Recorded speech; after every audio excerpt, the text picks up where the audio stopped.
Meeting is called to order. I don't think, well, we do. We're missing Veronica, but I believe she will be here. We all know about the rain, and everyone else is here, so we don't have to do a roll call. Welcome to all of you to our regular general meeting, and we have some items to be taken out of order. The first item is the assumption of office of the governing board. Yes, thank you. I would like to ask our three incumbent board members, Dr. Peter Hasland, Marcia Croninger, and Marty Bloom, to step forward, as well as our newly elected board member, Jonathan Aboud.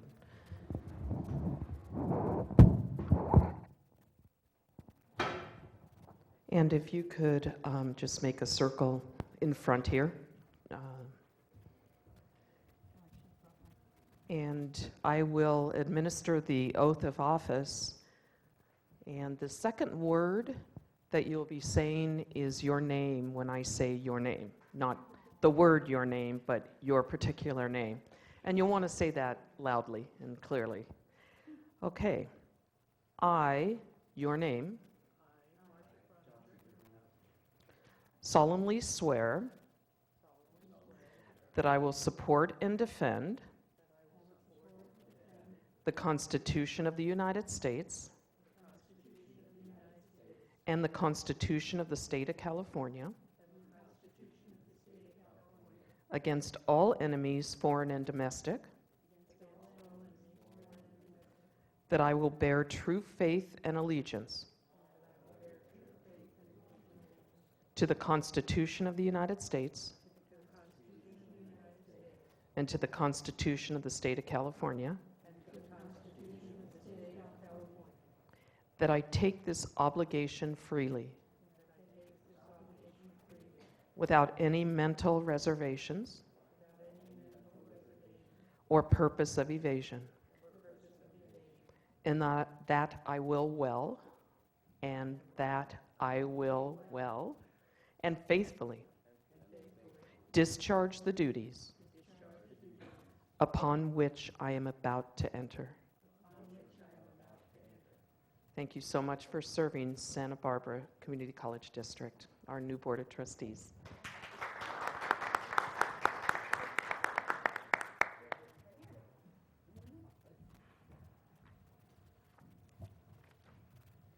you want to handle the election? No, I'd like Marcia. Yes, as Vice President, or outgoing Vice President. So if you could ask her to handle it.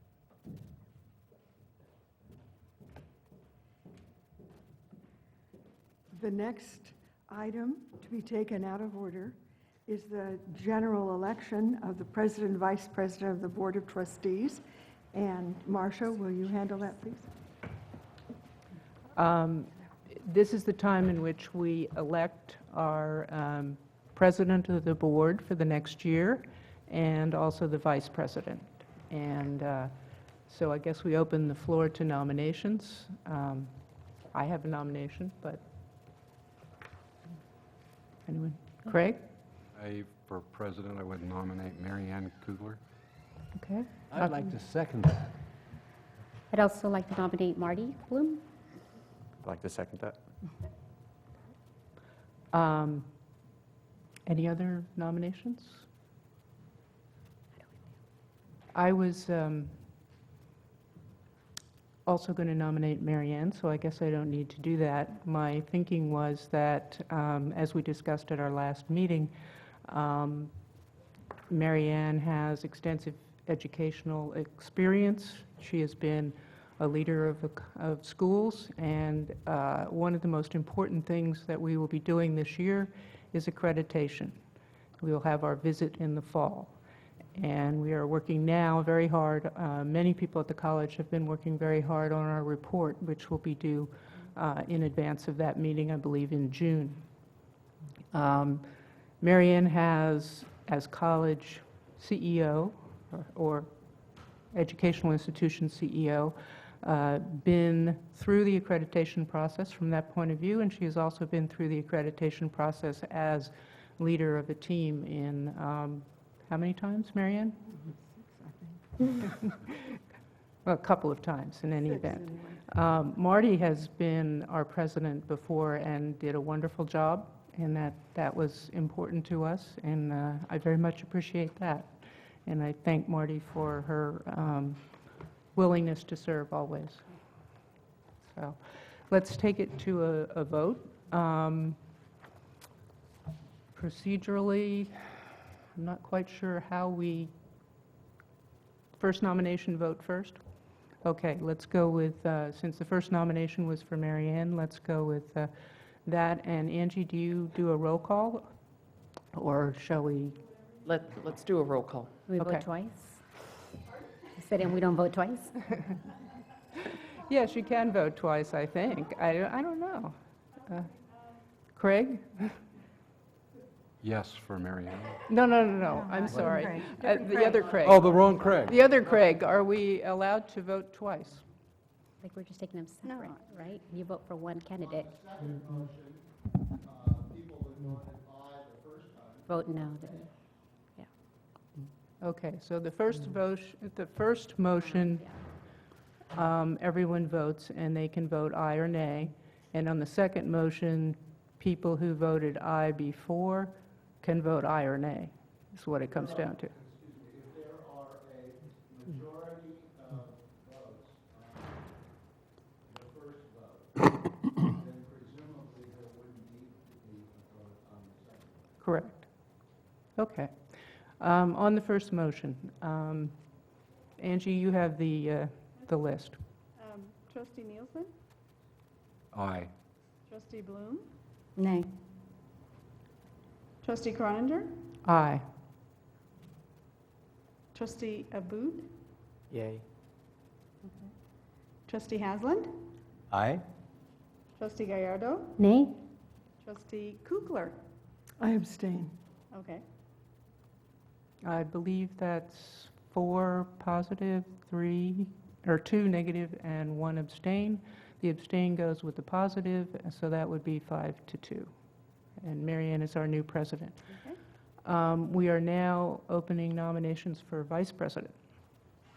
And anyone? Craig? Yeah, I guess I get to do it again. I make a motion for Marty Bloom, if she will accept it. Okay. Second, anyone? Second? Veronica seconds. Nick? I would like to nominate Dr. Peter Haslam for vice president. Okay, second. I'll second that. And we go to vote on the first motion, which was for Marty. Angie? Okay. Trustee Nielsen? Aye. Trustee Bloom? Aye. Trustee Croninger? Aye. Trustee Abud? Aye. Trustee Hasland? I'll abstain. Trustee Gallardo? Aye. And Trustee Kugler? Aye. Okay, we have a, Angie, that's unanimous, I believe, it is. based on the abstain as well. So, Marty, you're a new vice president. At this point, we turn it over to Marianne. Gavel? The next item to be taken out of order is classified longevity. Yes, it's my pleasure to welcome Allison Canning to the podium to introduce our honoree this evening.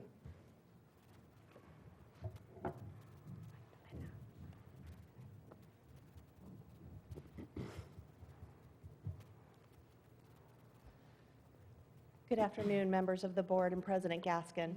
Regrettably, Dr. Partee is unable to be here this afternoon. I will be sharing his remarks regarding Ms. Magdalena Torres' years of service to the college on his behalf. It is my pleasure to introduce and recognize Ms. Magdalena Torres' 40 years of dedication and untiring service to Santa Barbara City College and our students. In 1974, Magdalena was hired as a Veteran Support Services clerk. A member on Magdalena's hiring committee remembers Magdalena as a compassionate, enthusiastic, intelligent, and an individual that has the ability to relate to people on all levels. These same traits have endeared Magdalena to administration, faculty, staff, and students. Magdalena's work ethic and attention to detail allowed her to work in financial aid, admissions and records, international students, dual enrollment, and academic counseling as the degree and certificate specialist prior to her becoming the Veteran Support and Resource Center Program Advisor.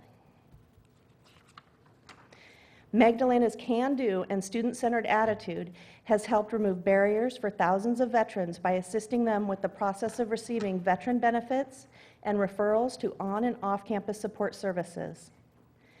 Magdalena's dedication to providing support for our veterans has not gone unnoticed. In 2011, the SBCC Veteran Support and Resource Center received the California Community College John W. Rice Diversity Award and was named a 2014-15 military-friendly college, ranked as one of the best colleges for veterans by Military Times Magazine. Magdalena has been recognized by Congresswoman Lois Capps and State Assemblyman Doss Williams for her outstanding service to veterans and their families. On December 4th, 2014, Magdalena was recognized by California Community College Chancellor Bryce Harris during Veteran Summit 4 for her commitment and advocacy for Santa Barbara City College veterans. Magdalena's advocacy at the local and state level exemplifies her credo to, quote, ensure access to higher education and success for our veterans who served our country, end quote. During Magdalena's tenure, she has been an advocate for innovation and a supporter of many initiatives. Dr. Partee felt it was important to highlight a few of her many accomplishments. She recently partnered with UCSB Engineering Partnerships to present a workshop series for veterans in the STEM field. She organizes annual events for veterans and their families, such as Veterans Welcome Week, Veterans Appreciation Week, Veterans Recognition and Resource Day, Military Women's History Week, and Military Women's Resource Day. And she has procured a grant from the Foundation for Santa Barbara to expand the Veteran Support and Resource Center. The renovated center provides veterans with a facility where they can get together with other veterans to study, be tutored, or use computers and printers for various educational needs. SBCC is a wonderful place to work. The reason is because of people like Magdalena, people who care about students and care about one another. I wanted to end with a veteran student who stopped me one day after leaving the Veterans Resource Support Center.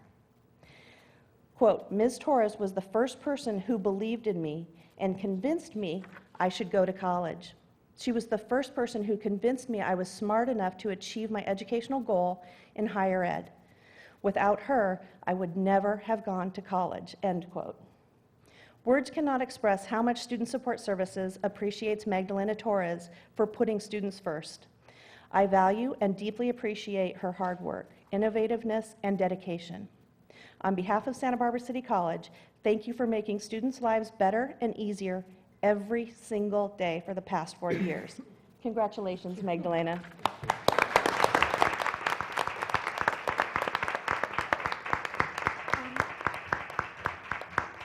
I just want to thank, first of all, I want to thank Ben for his kind words, but I also want to thank many other folks that have been very supportive of me and that help me achieve what I need to achieve every day in my job. And CSEA has been extremely supportive of not only me, but of other staff here on campus.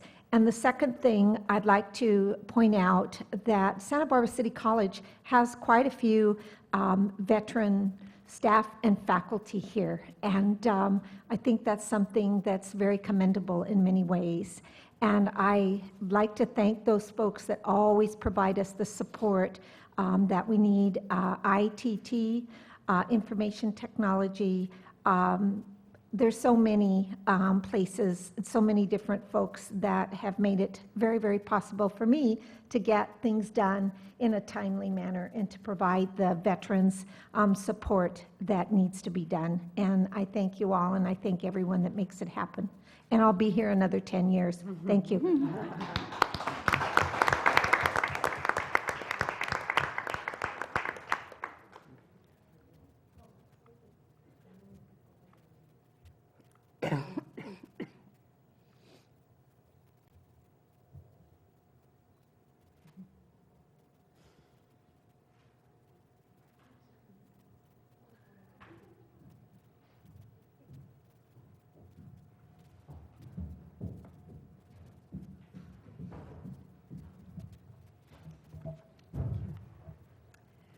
Next is the audit report.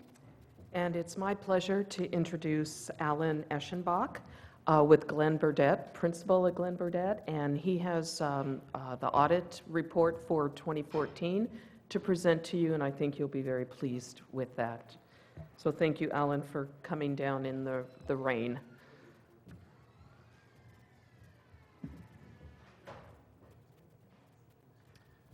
Good evening. Got a brief report for you tonight. Been coming here to report to you for a number of years as your auditor, and in every other prior year, we've had some findings and recommendations to discuss. But I'm pleased to report to you this year that we had a very clean audit with no findings or recommendations, which is really a very positive reflection on the work of your accounting staff and your finance group. Wanted to just briefly walk you through a couple of the highlights on the report.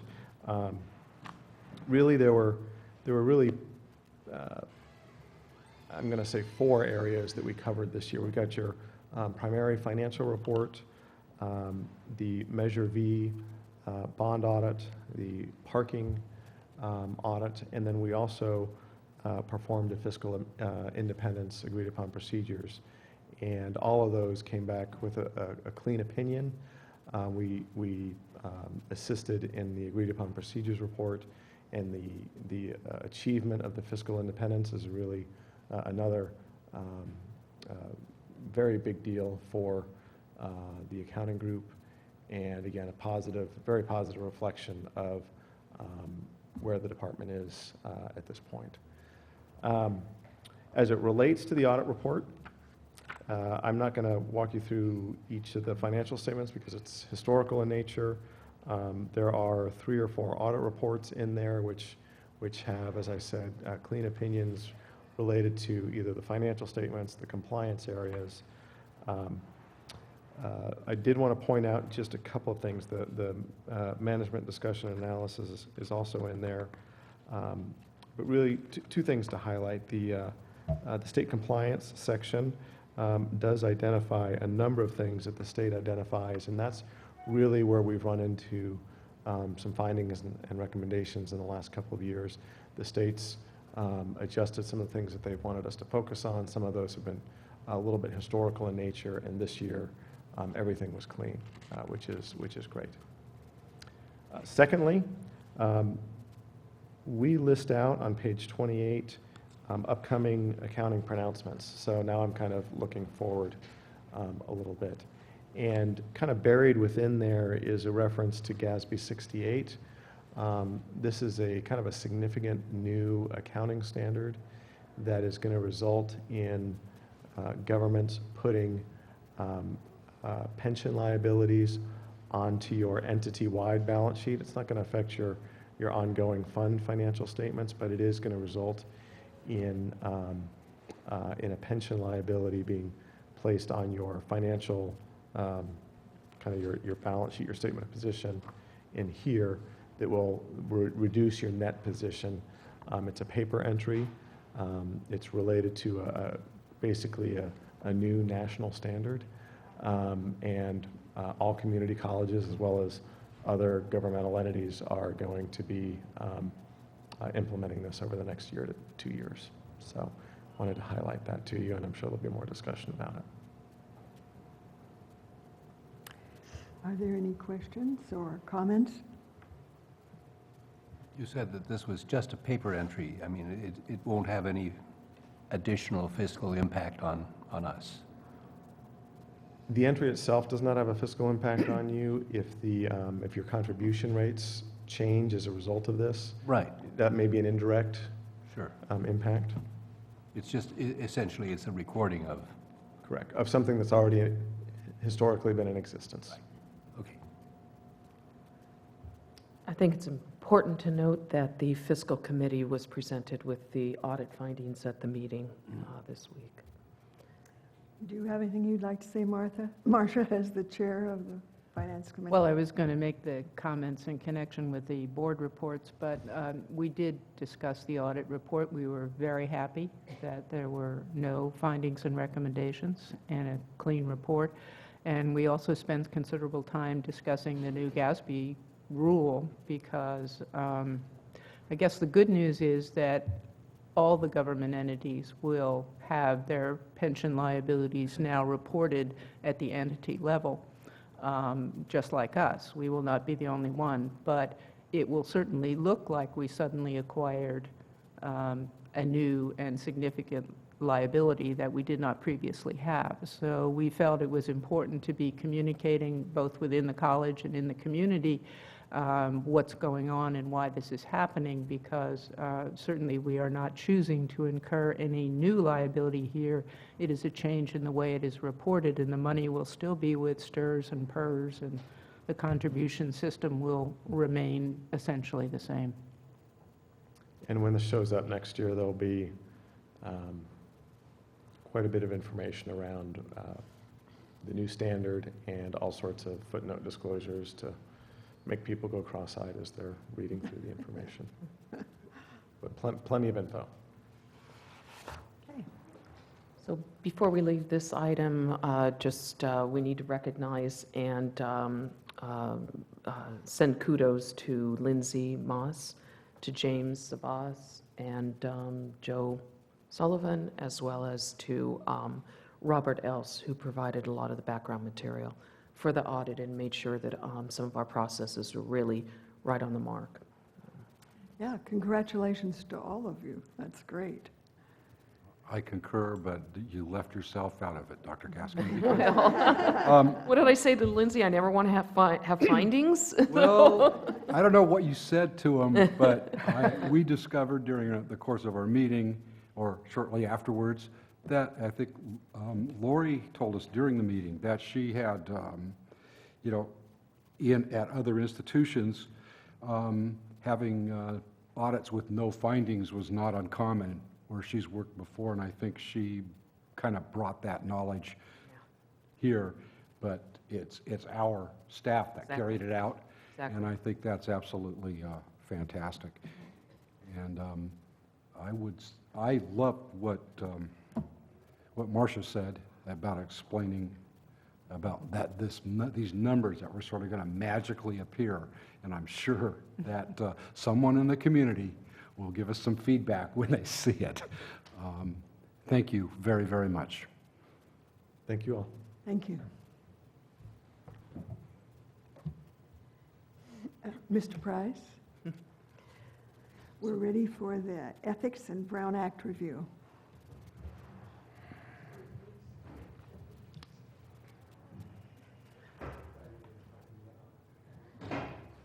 Caught him unexpectedly, didn't I?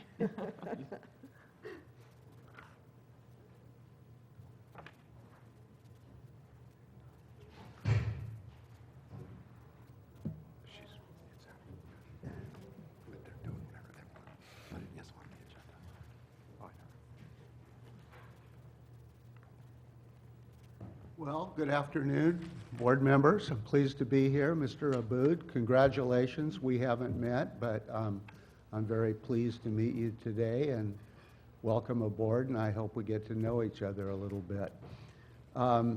So I've been asked to cover what I'll call a potpourri of different things today, having to do with board policies, specifically the job responsibilities of board members, and the ethics relating to board members. This is something that you do every year.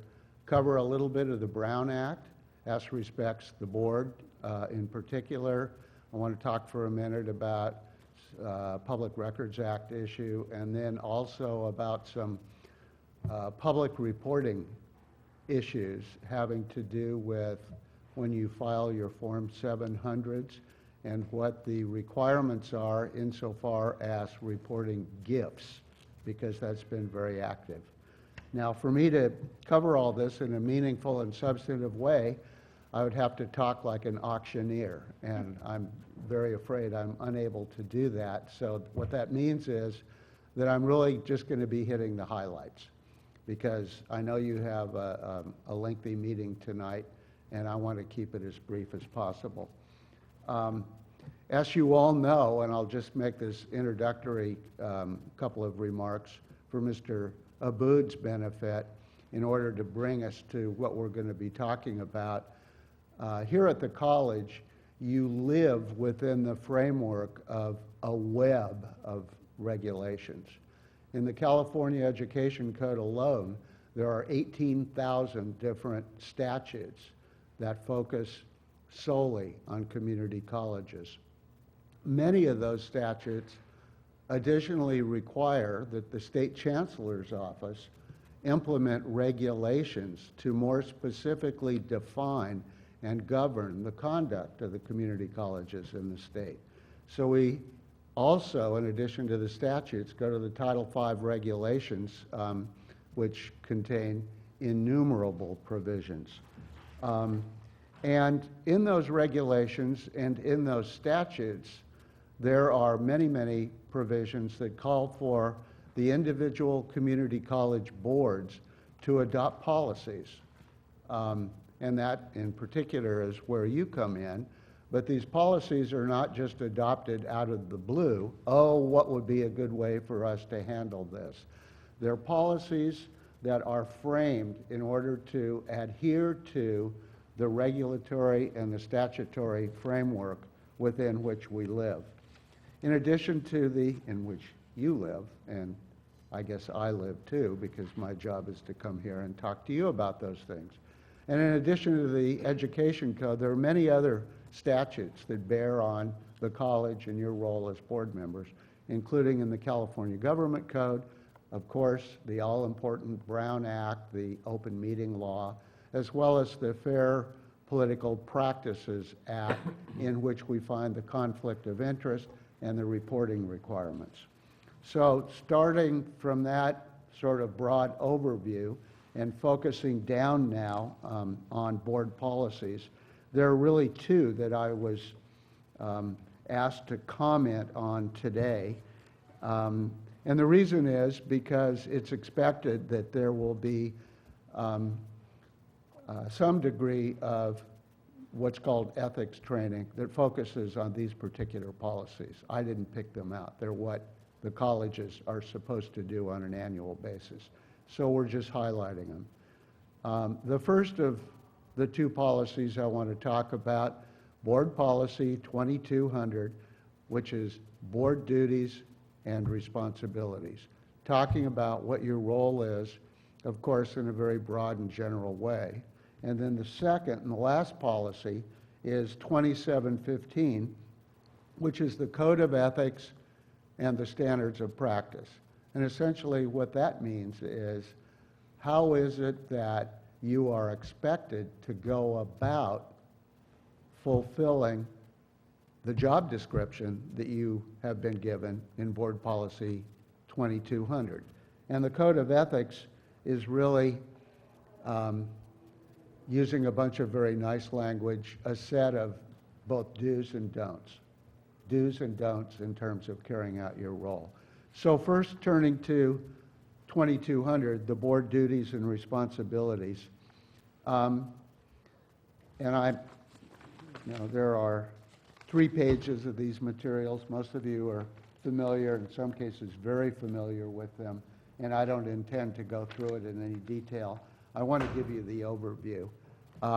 My reading, and I think those of you who have studied it would agree with me, that based on the job description that's given here, by the way, which is extracted from the California Education Code, which defines the role and the responsibilities of the governing board.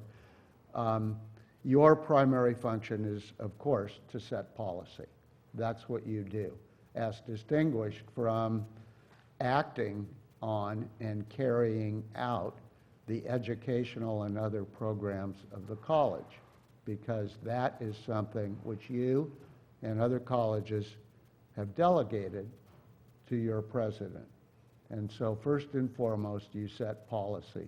Obviously, your one employee that you do have oversight of, that you hire and that you evaluate, is your college president. But as to the most of the rest of the stuff, that goes to the administrative team led by the college president. So in carrying out your functions, what are the priorities that are assigned under BP 2200? First and foremost, it is advancing the interests of the students, including with respect to equal opportunity for all students in all ways. Next, it calls for respecting the staff and your system of participatory governance. Very, very critical.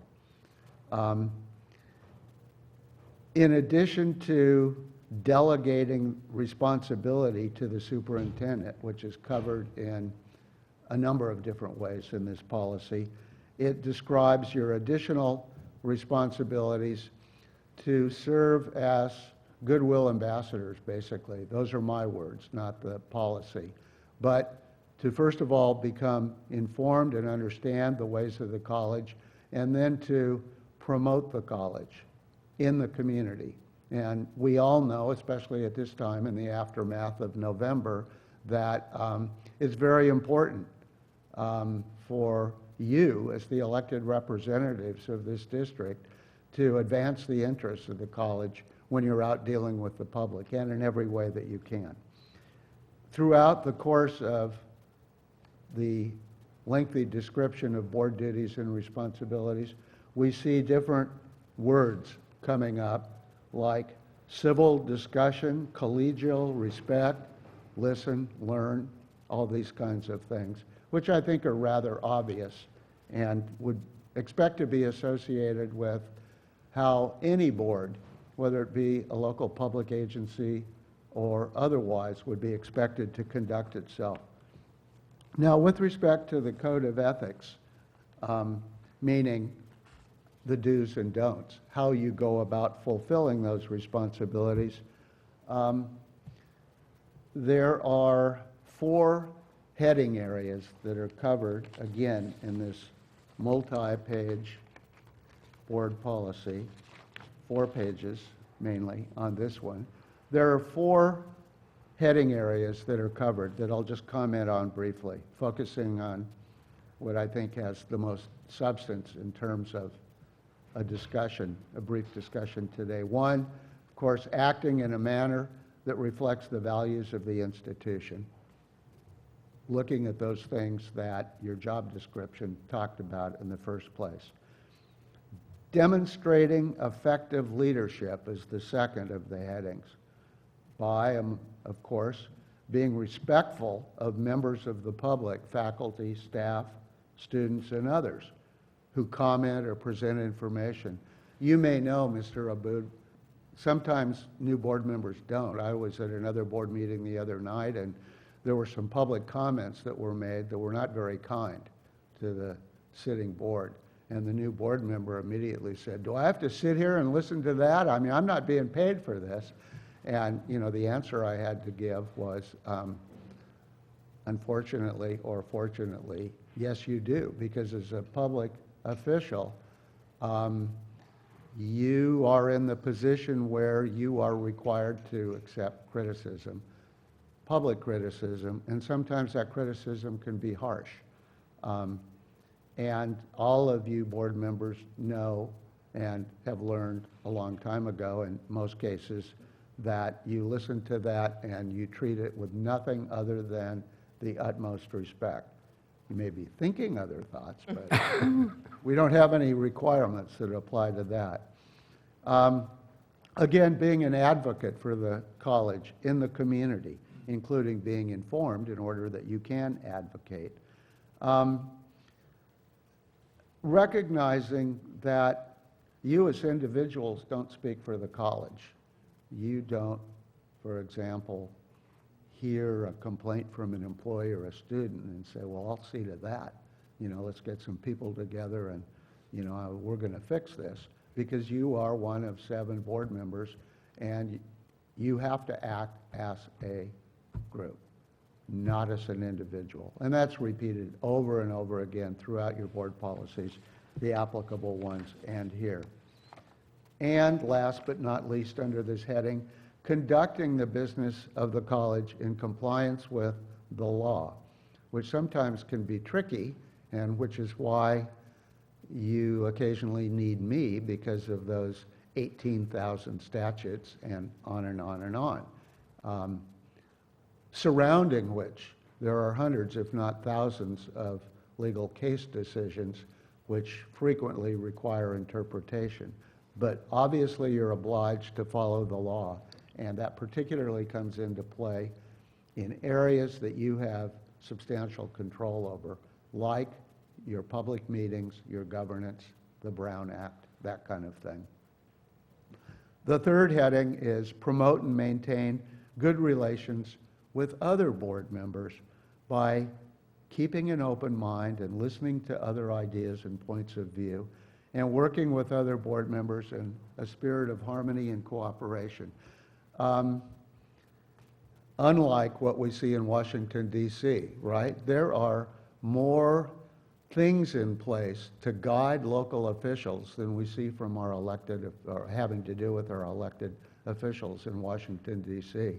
And largely, not all the time, there are exceptions. What we see in local government is a shining example of how things ought to be compared to the stuff that we see on the news every morning or every night. The last of the 4 headings has to do with promoting a healthy professional relationship with the superintendent, president, faculty, and staff by, and first of all, is supporting the work of the administration and the leadership of the college, and doing that in a way that distinguishes between administration's role, Dr. Gaskin's role and that of her staff, and you as board members. That's the do. And the opposite side of that coin, I bet you can think of a word to describe when that doesn't happen. It starts with an M. It's a hyphenated word, or at least I hyphenate it. Micromanaging.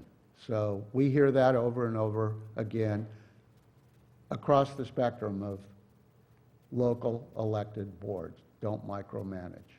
And sometimes that's hard, and during certain years it's harder than others, especially when there are problems or issues and you see things. And on the one hand, you don't want to micromanage, but it's not one of those things where you want to sit back and not say anything. So it's really important when those situations arise to think about the best and the most effective way of dealing with them, consistent with your responsibilities as a board member. And sometimes that's tricky. So Craig, I'm just going to ask you to pause because it looks like we lost a little power through that little flash.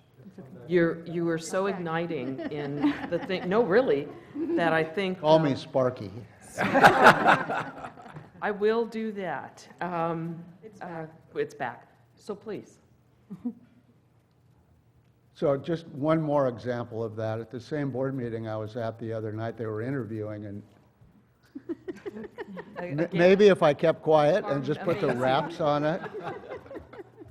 One interviewee for a board position said, and if you support me and elect me, I have this incredible background in education, and I have all these pedagogical studies, and I'm going to bring forward, and I want to place all these education reforms in practice. And everybody was kind of looking crosswise at each other, saying, wait a minute, that's not your job. That's what you have staff to do.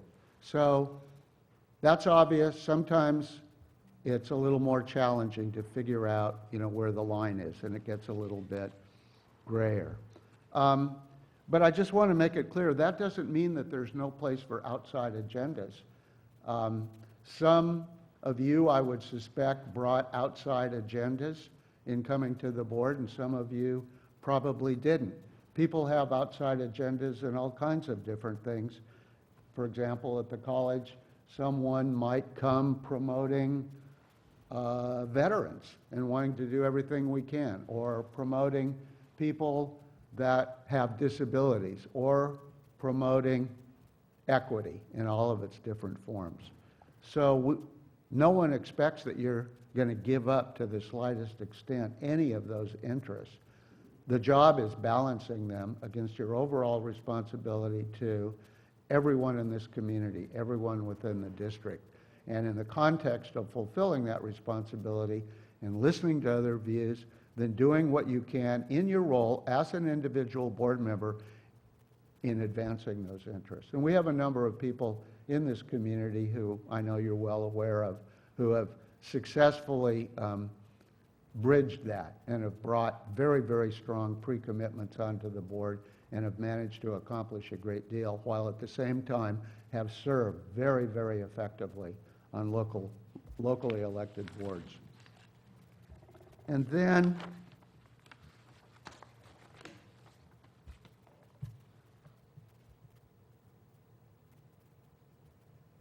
well, the other two things I really covered in the comments that I've given. So that's the sum and substance of what I wanted to say about your duties and responsibilities and the Code of Ethics under BP 2200 and 2715. I'm going to come back, and I'm only going to cover conflict of interest when I talk about gifts. You'll be getting more on that for those of you that need it. I won't say want it, because no one wants it, but you'll get to see the Form 700 disclosures that will be coming your way within the next 30 days, actually. So I want to turn to the Brown Act. Of course, the Brown Act is the open meeting law, and it regulates what you can and what you can't say in and out of public meetings. There are many different aspects of the Brown Act that are particularly important to staff in preparing agendas and in a number of other respects that I have no intention of going over. But the question, I think, for the brief time allotted today is to talk with you about the issues that are of particular concern, especially since Mr. Abboud is a new member of the board. I don't know if you have any background in this area at all. But, of course, in coming to meetings, one of the fundamental requirements is that board members are only allowed to talk about those things that are on the agenda. And they have to be agendized in certain ways and have to make clear whether the board intends merely to discuss or whether it intends to take action on these items. The Brown Act is very specific and detailed, at least in the case law, with respect to the rights of the public to participate. Basically, what it means is that the public has the right to comment on any matter within the general jurisdiction of this board, whether it has anything to do with the agenda or not. And in addition, to comment on any matters that are on your agenda. And those comments under the Brown Act can be taken either before or during the hearing of an item. And you have a practice that takes care of that. The most critical issue for you as board members has to do with board communications in and among yourselves. So the term that is used throughout, and in many, many cases, attorney general opinions and so on, the no-no is collective concurrence. It is illegal for the board to reach a collective concurrence outside of public board meetings. Again, this thing I was at the other night, there was gridlock, and one of the board members said, well, why don't we adjourn until next month? And I bet by the time we come back, we'll have a decision. And I said, well, I bet you might in your private life, but you can't here because you can't talk to other people about it. So we have the rules about that, but on top of those rules is the notion that the best decision-making by a local public body is made when each of the decision makers is going to hear and absorb what each of the other people have to say.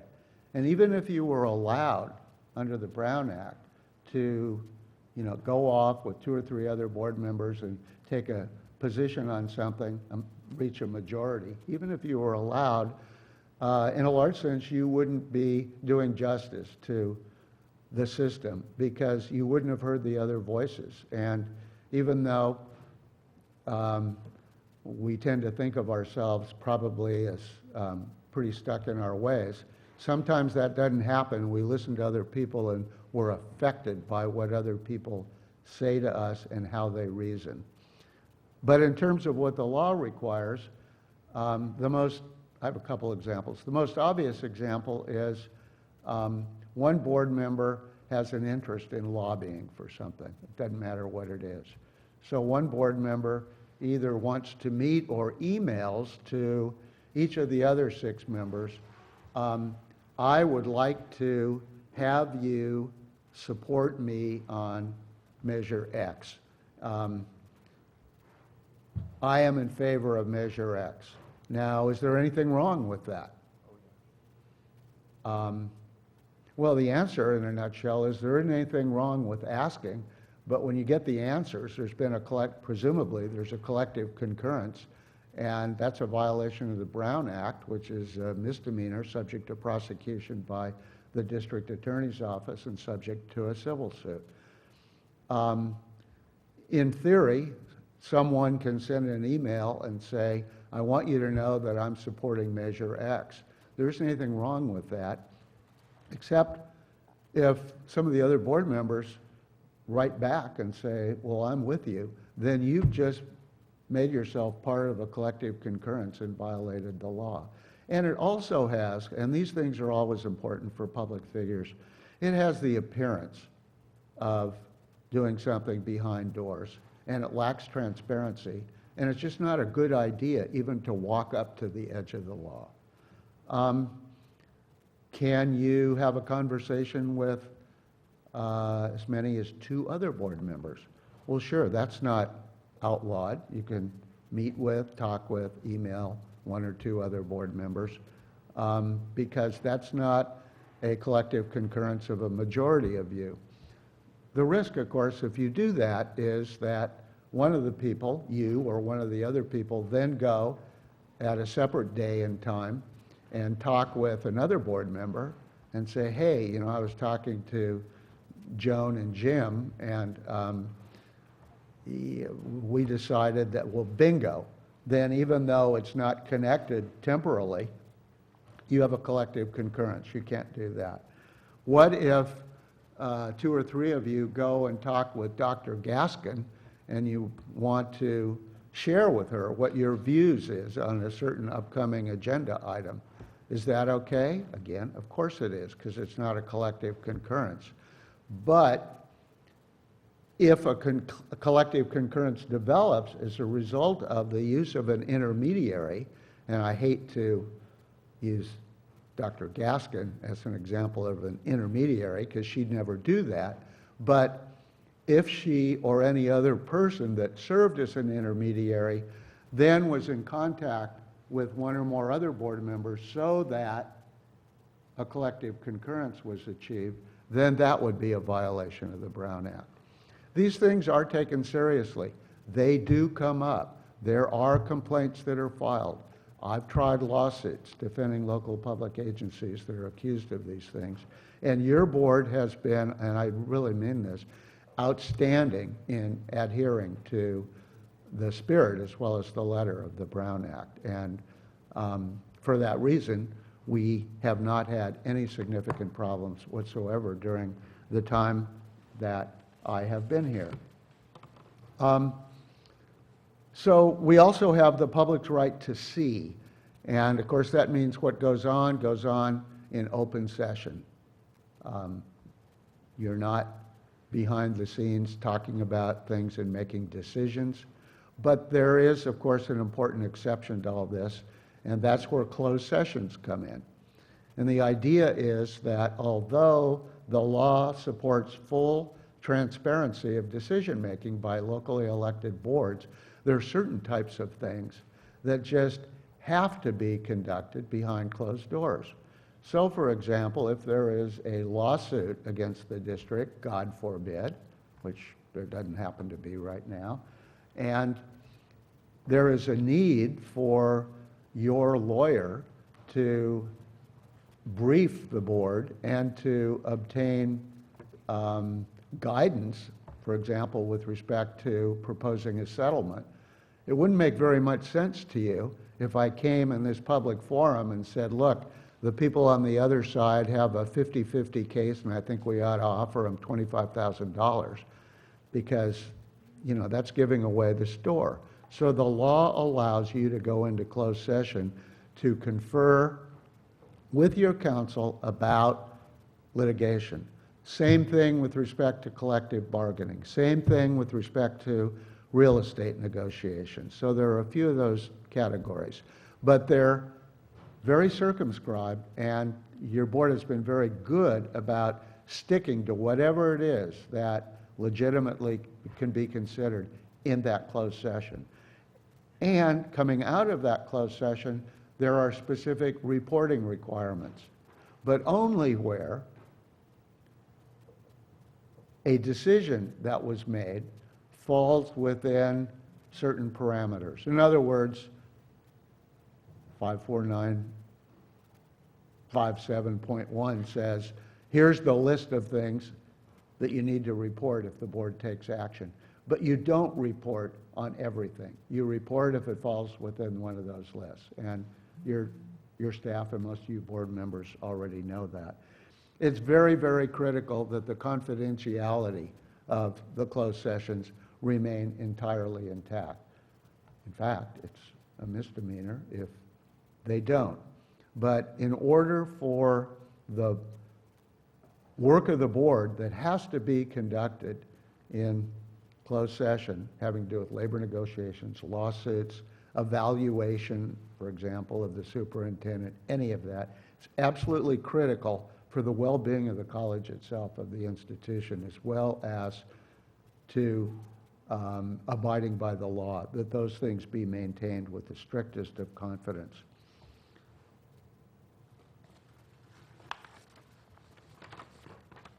Lastly, on this subject, I'm going to drift over into the Public Records Act, only because that relates to what I just got through talking about. I was talking about board member communications.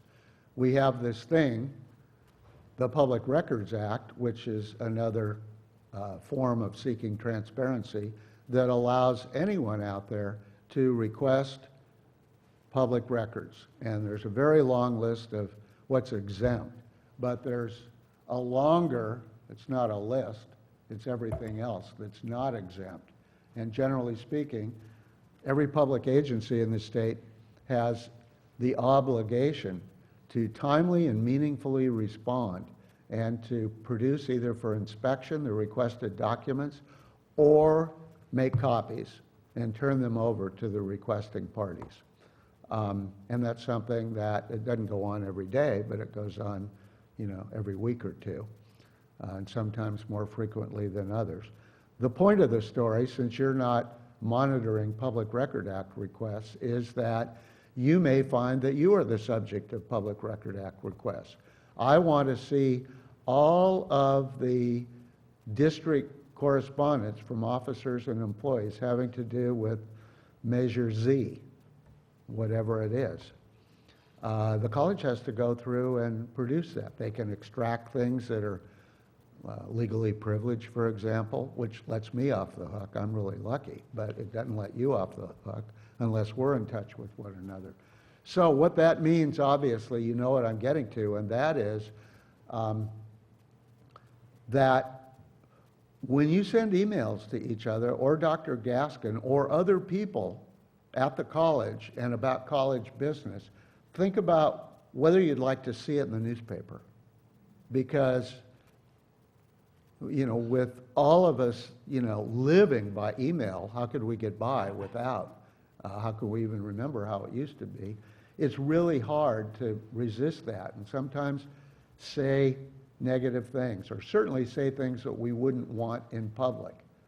Boy, there was that stuff I was reading last night that came in on a website from some people that hacked into the Sony pictures, and it was these directors and producers going back, and I thought, oh God, how utterly embarrassing. Well, that happens with locally elected officials too. So if you don't want it to be in public, you shouldn't risk it. Now, anything that you say on your Santa Barbara City College email account is on the server, and it's subject to production. So what about just using your private email? Does that work, do you think? Does anybody know? I would assume so if you're conducting your email on the board's time or in the board's presence. It would be subject to disclosure? Well, that makes perfectly good sense, but I don't know the answer to the question either, because the city of San Jose was sued a couple of years ago when they refused to turn over the city council email communications on their private emails, or Gmail, Hotmail, whatever account. And the local Superior Court judge in Santa Clara County said, nope, you got to turn them over. The city then went to the Court of Appeal, and the Court of Appeal said, no, they're exempt. You don't have to turn them over. And within the last 5 months, that case was taken up by the California Supreme Court. So we'll see this upcoming year what that means. But I've heard it said before about, erring on the side of caution. So when you're tempted, oh, I'll just use my private email, really the same thing holds. I think there's probably a reason why the Supreme Court took it up. They didn't have to. So it's really important to adhere to scrupulous practices when you're communicating with each other, particularly in writing. The last subject I want to cover, and it's very brief, has to do with reporting gifts, not gift tax even. Dr. Gaskin received recently a communication from the California Community College League, an advisory that the Fair Political Practices Commission was on a hunt for people that were violating gift reporting requirements, and that they were actively going out and, for example, going to groups and entities that host parties and functions to see whether or not the freebies had accurately been reported. They cited one from the San Diego newspaper that found that there were 282 people that were required to have filed and reported a gift, and of that, 22 had, and the other 260 were being rebuked, fined, and all this gets published on the web. The first offense fines are usually about $200, but they can range up to $5,000. So it's important. What's the rule? It's relatively simple, and I'll tell you why I use the term relative in a minute. It's relatively simple because in your annual reporting, you are required to report any gifts from any one source that aggregate more than $50. And so what does that mean specifically? It excludes gifts from family members. It's pretty much the obvious stuff. But what's not obvious, and what's changed over the years, is because a lot of you get invited to nonprofit events, which you're encouraged to go to as ambassadors of the college. If someone, a person, invites you to a nonprofit event, let's say the value of the ticket of that event, by the way, is what portion of the ticket price is not tax deductible. So let's just say there's a $150 event and $100 of it is not tax deductible. If one of your friends or someone out there in the community said, hey, I'd like you to go, here's a ticket. That's reportable. Doesn't mean there's anything wrong with it. You just need to keep track of it. And your good friends at the FPPC even have developed an app, so you can do all that if you choose to do so. Thank you very much. But interestingly, if at that same function, let's just say it's at one of the political parties or something that costs $100 to get into, if somebody says, here, let me give you a ticket, the answer can perfectly legitimately be, you know, if the ticket is given to me by the nonprofit, then it's not reportable. So if it's the group itself that's hosting the function that gives you the ticket, and it could be 2 tickets, one for you and one for a guest, then it's not reportable. By the same token, if you're invited to attend an event in which you will be participating because they want you to speak, then that's not reportable either, as long as there aren't additional obvious bennies that are on top of that. There's generally a limit of $440 in total aggregate gifts from anybody. So that's a different requirement than the $50 per. And most of this, I think, is pretty straightforward, and you'll see when you get to filing your Form 700s, but you should keep track of it. The one that I've got to say really perplexed me when I was reading the FPPC regulations on gifts this morning, because there are a number of things that are exempt, like gifts from your family and that kind of thing. One of them is that you're not required to report personal benefits received from a dating partner. So everyone be sure and keep that in. You know, this had to come from somewhere. I can't imagine what it was, but it's sort of fun to think about. So anyway, that concludes my presentation. I don't know if anybody has any questions, but I'm always available to answer. Marcia? I know you, Craig, have been on quite a number of boards, and it has always struck me that one of the things that it's hard, particularly when you're new to a board, to understand and adapt to is this 7 people making, or 7 or 8 people making one decision. And that may not be your choice for that decision, but you have an ethical obligation to support it. So I'm wondering if you, once the decision is made, I'm wondering if you have any comments on board, how to do that, how it works for boards in a practical level, or doesn't work. Well, from a policy standpoint, that's one of the things that is covered in those 2 board policies, of course, which I didn't specifically target in my remarks, but it is, you know, the height of good practice in your board and any other board that once there is a majority vote on any matter, that determination or that decision be accepted by the whole of the board. And it's just necessary to go forward. If that decision is undermined in any kind of a direct way, it undermines the work of the college.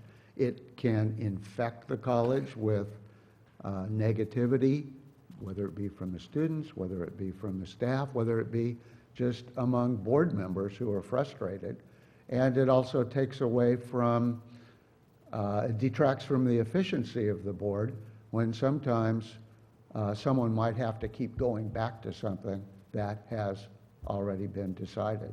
So I think it's a, you know, pretty obvious matter. It's important to move on and know that even though you sure may not like what it is that occurred, that it's somebody else's ox that's going to get gored the next time around, and you'll be on the winning side.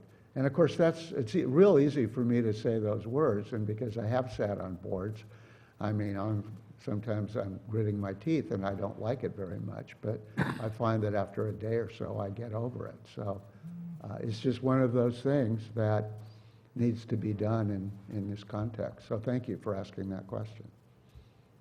Are there any other questions? Thank you very much. We all need those reminders. Thank you. All right, we're going to move to the general regular meeting, and that means that I need to ask, are there any citizens who wish to speak? No. All right, fine, thank you.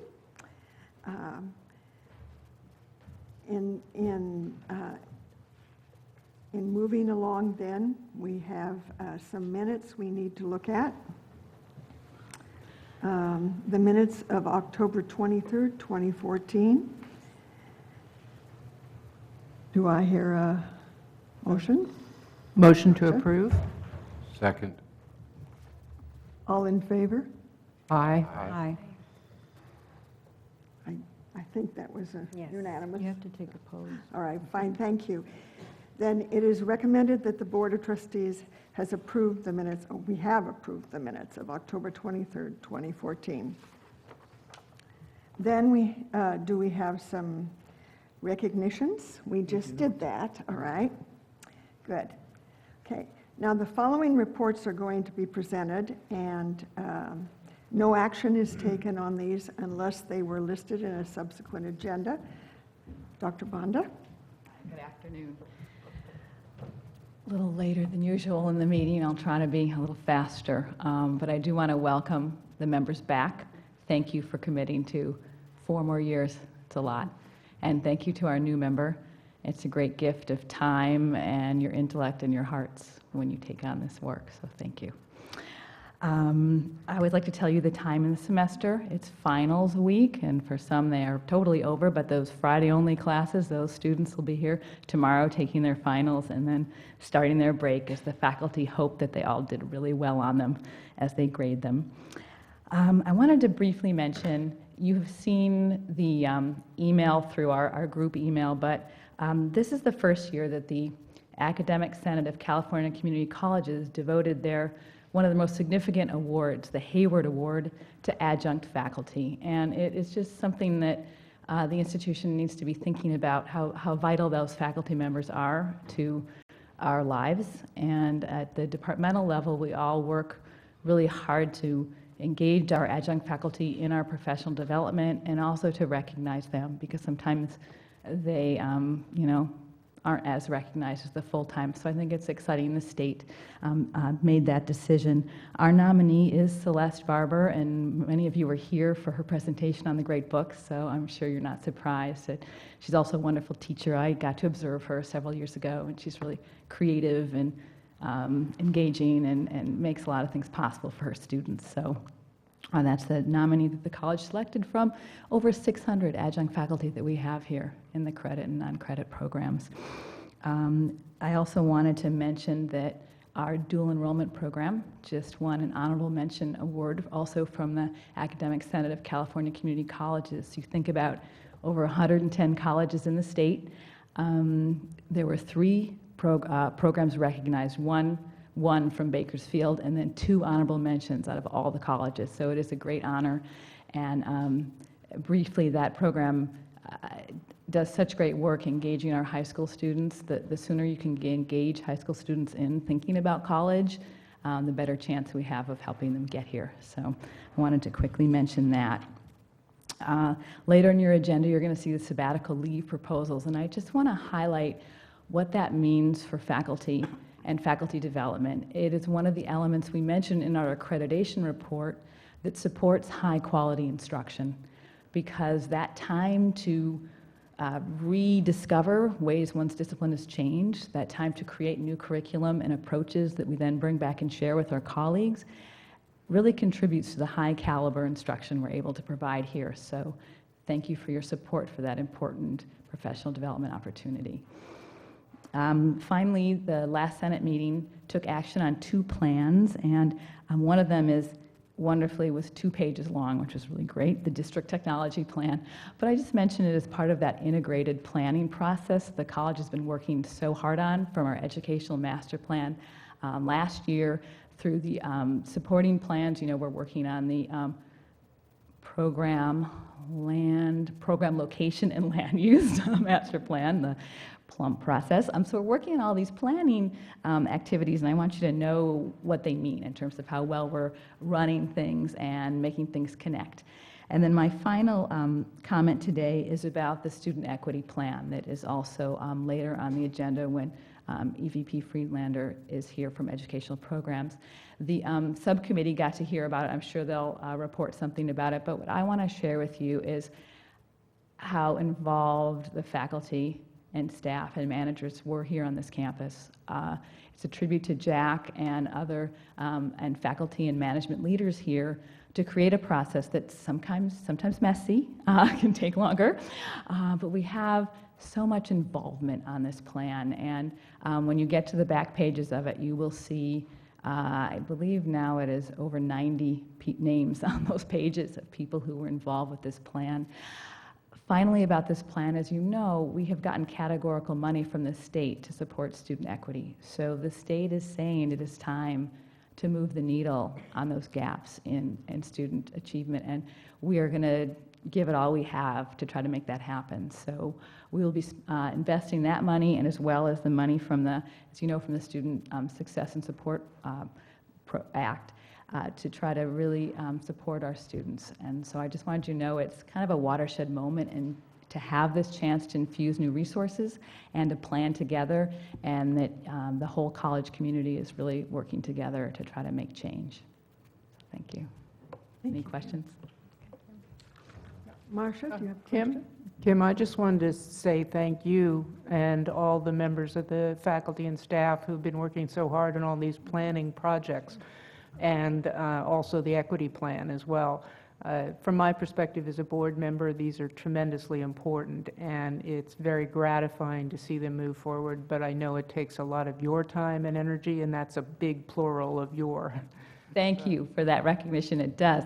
And then the next step of carrying them out. Thank you. Important. Thank you. The next item on the agenda is the report by and for Associated Students, Colette Brown. And as Colette is coming down, I want to seize this opportunity and welcome her here, and to share with the board that Colette is one amazing student. You will get a sense of her as she, I'm sure, shares some thoughts with you. But I've had the opportunity to work with Colette, and I am so in awe and impressed, and probably even more so because she is a middle college dual enrollment student. So a real tribute to the leadership of not only this institution and our students, but to our future in your hands. Thank you, Dr. Yaskin. Hello, board members. My name is Colette Brown, the new student body president. So a couple of things looking forward into spring semester. The Associated Student Government is going to be working on first recruiting new senators to continue building off of the strong team that we already have. From there, we want to continue building the community and cohesion between the student body through multiple events and fundraisers on campus that we have not yet established. And then the last step of that is connecting more with UCSB, not only their, starting with their student government and reaching more into their student body, and especially specifically dealing with Isla Vista. So that's sort of where we are right now, and I'm sure I'll have a longer report for you next time. But any questions? Thank you very much. We look forward to further reports from you. Thank you. And best wishes, Colette. Did you have a question? Well, you Sorry. kind of said it for me, and I've said this before, but every time one of the students, like yourself, makes it to the position you're in and comes before us, it just renews my confidence in the next generation. It has a tremendous effect on me personally, and just keep smiling like that and talking like you do, and we're very, I, for one, and as the rest of the board, is very interested in how you're going to relate to UCSB and helping us, as you know, to address the situation in Isla Vista as well as the neighborhoods immediately adjacent to the campus. And I think that if any of our community critics were to listen to this part of our meeting, they might be rather surprised to see the students themselves are looking at it. Thank you. Thank you. Thank you. Next is the report on classified employees. Liz Auchincloss.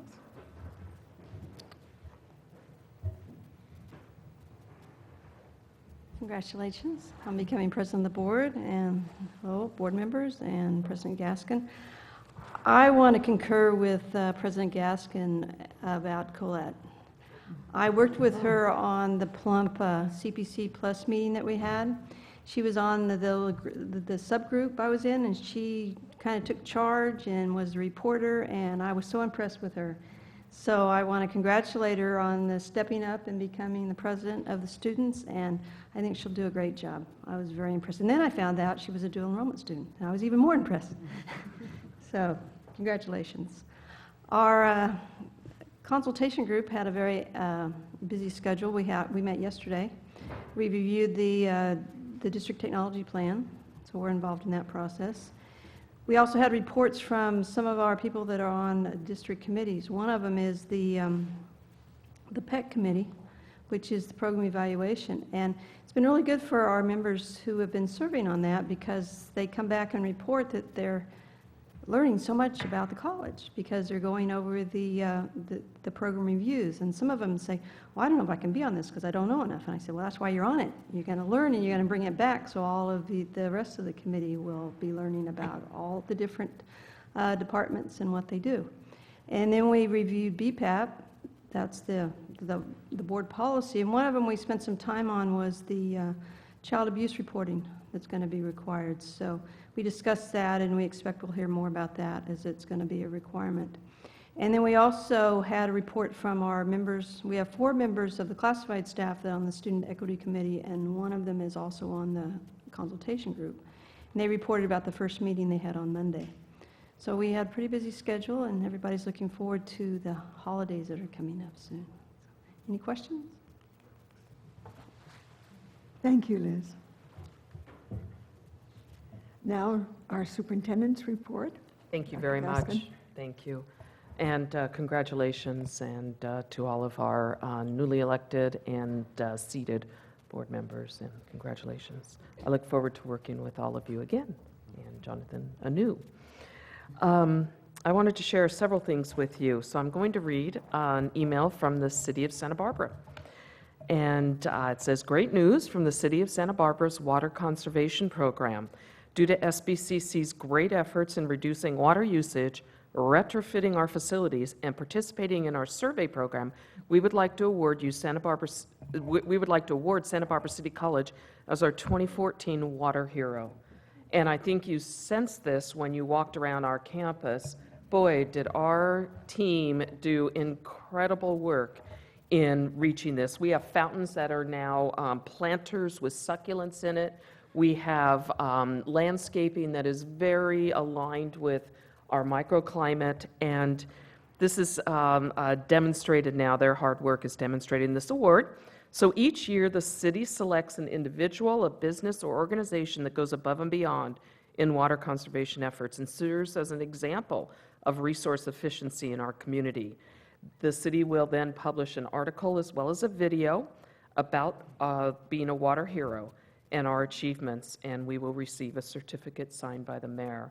So this is real affirmation of Julie and Joe, and most importantly, Mark Broomfield and his crew.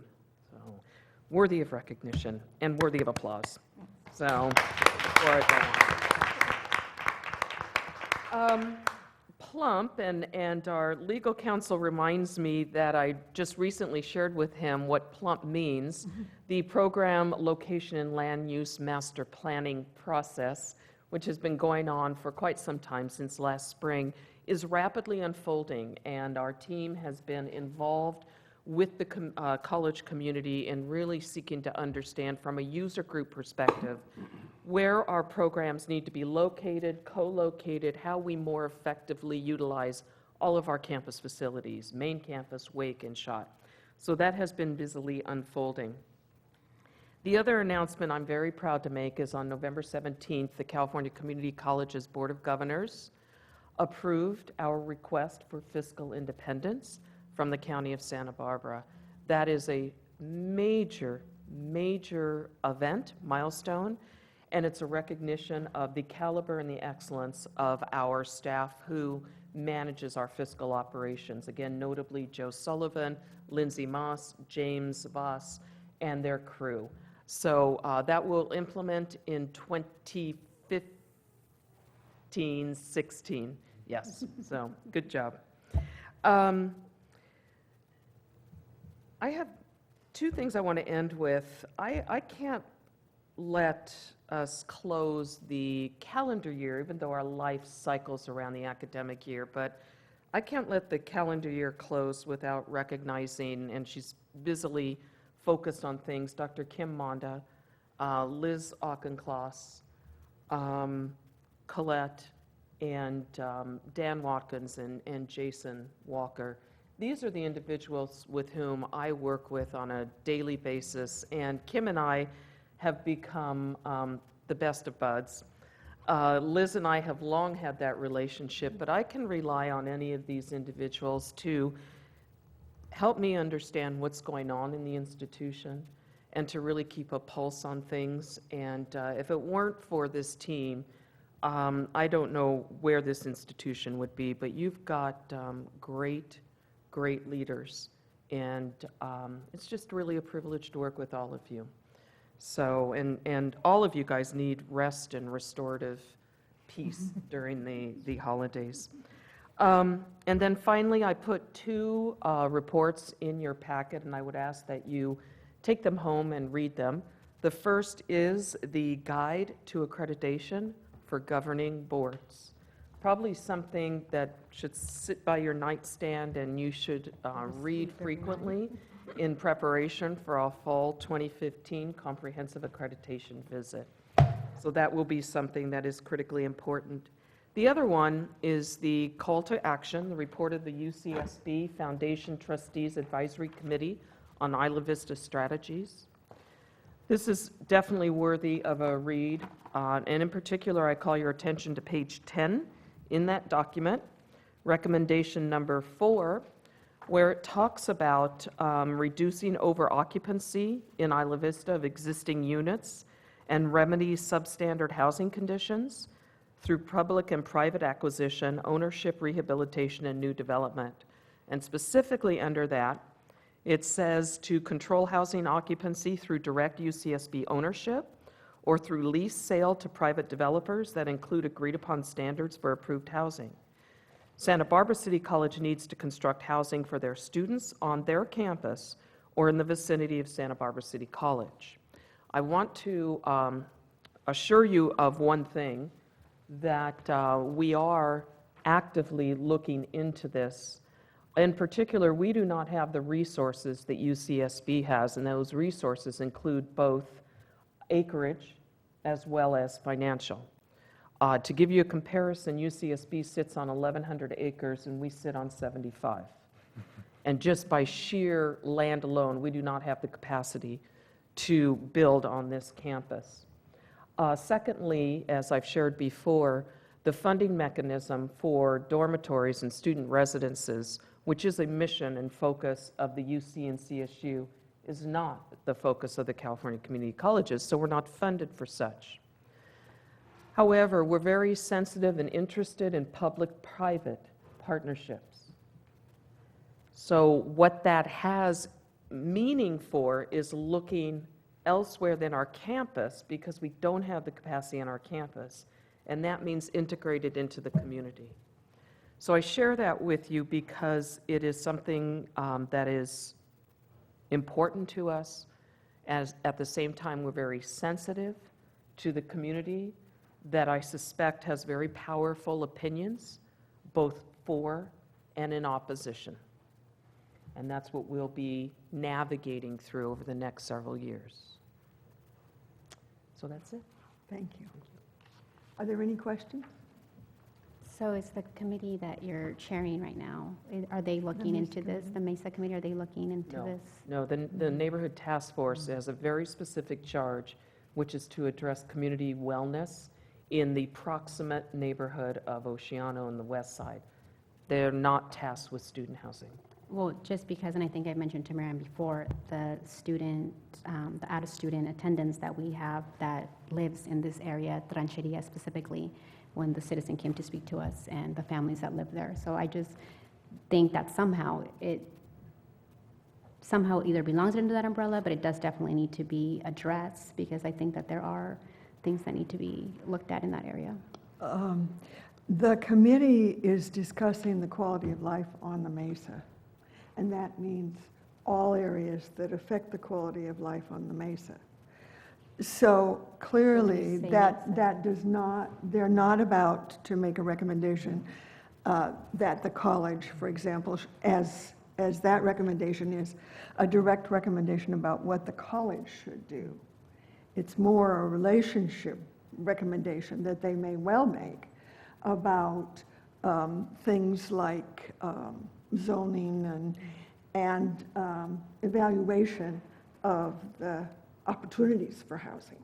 So when you say Mesa, you're thinking Meigs Road, Lazy Acres, top there, not Lower West Side? No, Lower West No, Side. Lower West Side. Rancheria is So included. okay, Yes. and because I think that is, again, and I've said this before, that is a community that we had one citizen that come up, but that voice of that community isn't the type that's going to come up to the podium and give us, citizen to speak to Angie. And so I just want to make sure that is also on our radar. That's a very good point I want to mention, and I may not have mentioned that to you, any of you before, but we've been holding, Marty and I and our facilitator have been holding individual area chats. And their Lower West Side had one of those, and Oceano area had another one.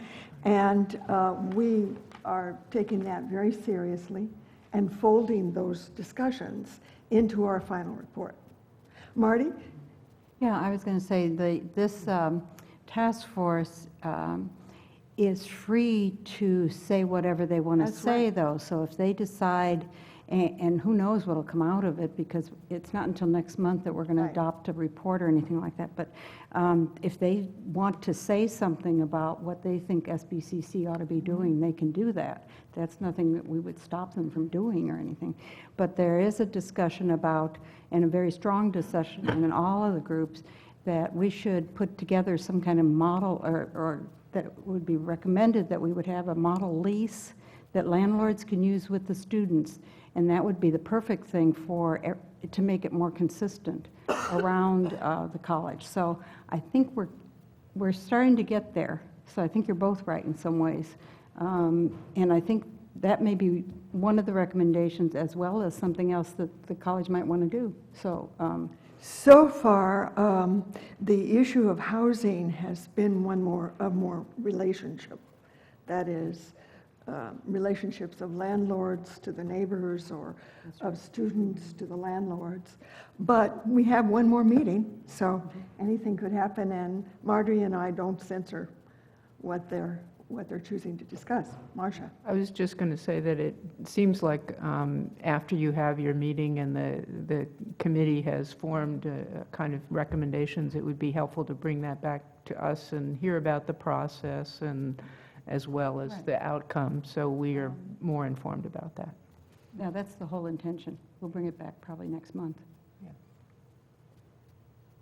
I did attend one meeting, and I was very pleased to witness all the participation, and eager participation, and the exchange of ideas. And in the community, telling people, well, maybe you should form a study group, or why don't you participate? It just sounds to some people that we're just putting it off to a study group and we're not going to do anything. But what these groups really do is give us a much better, deeper understanding. And I'm really pleased to hear from you two, both of you, doing these committees, that we're actually learning and coming up with some good ideas. Thank I you. think both Marty and I are having a very good time with this committee. These are doers and thinkers, and it's lots of fun.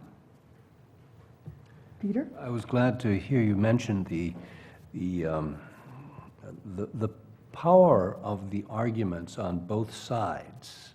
There are significant numbers and very loud numbers of people who want us to have student housing, and then there's another group that feels that by building student housing, all we're doing is attracting more out-of-district students. And so I understand the dichotomy. It was an argument during the Measure S process, out of which we could not come whole. So your suggestion now is that we engage in what sounds to me like a middle ground, which is a public-private partnership. Am I reading that right? I'm not making any suggestion yet. What I wanted to do was to showcase the trustees' recommendation and to let you know that if we were to proceed with student housing, it would have to be public-private. We do not have the capacity to do it ourselves, which is a public. So it would be, as they talk about, engaging with the developer in some way, shape, or form.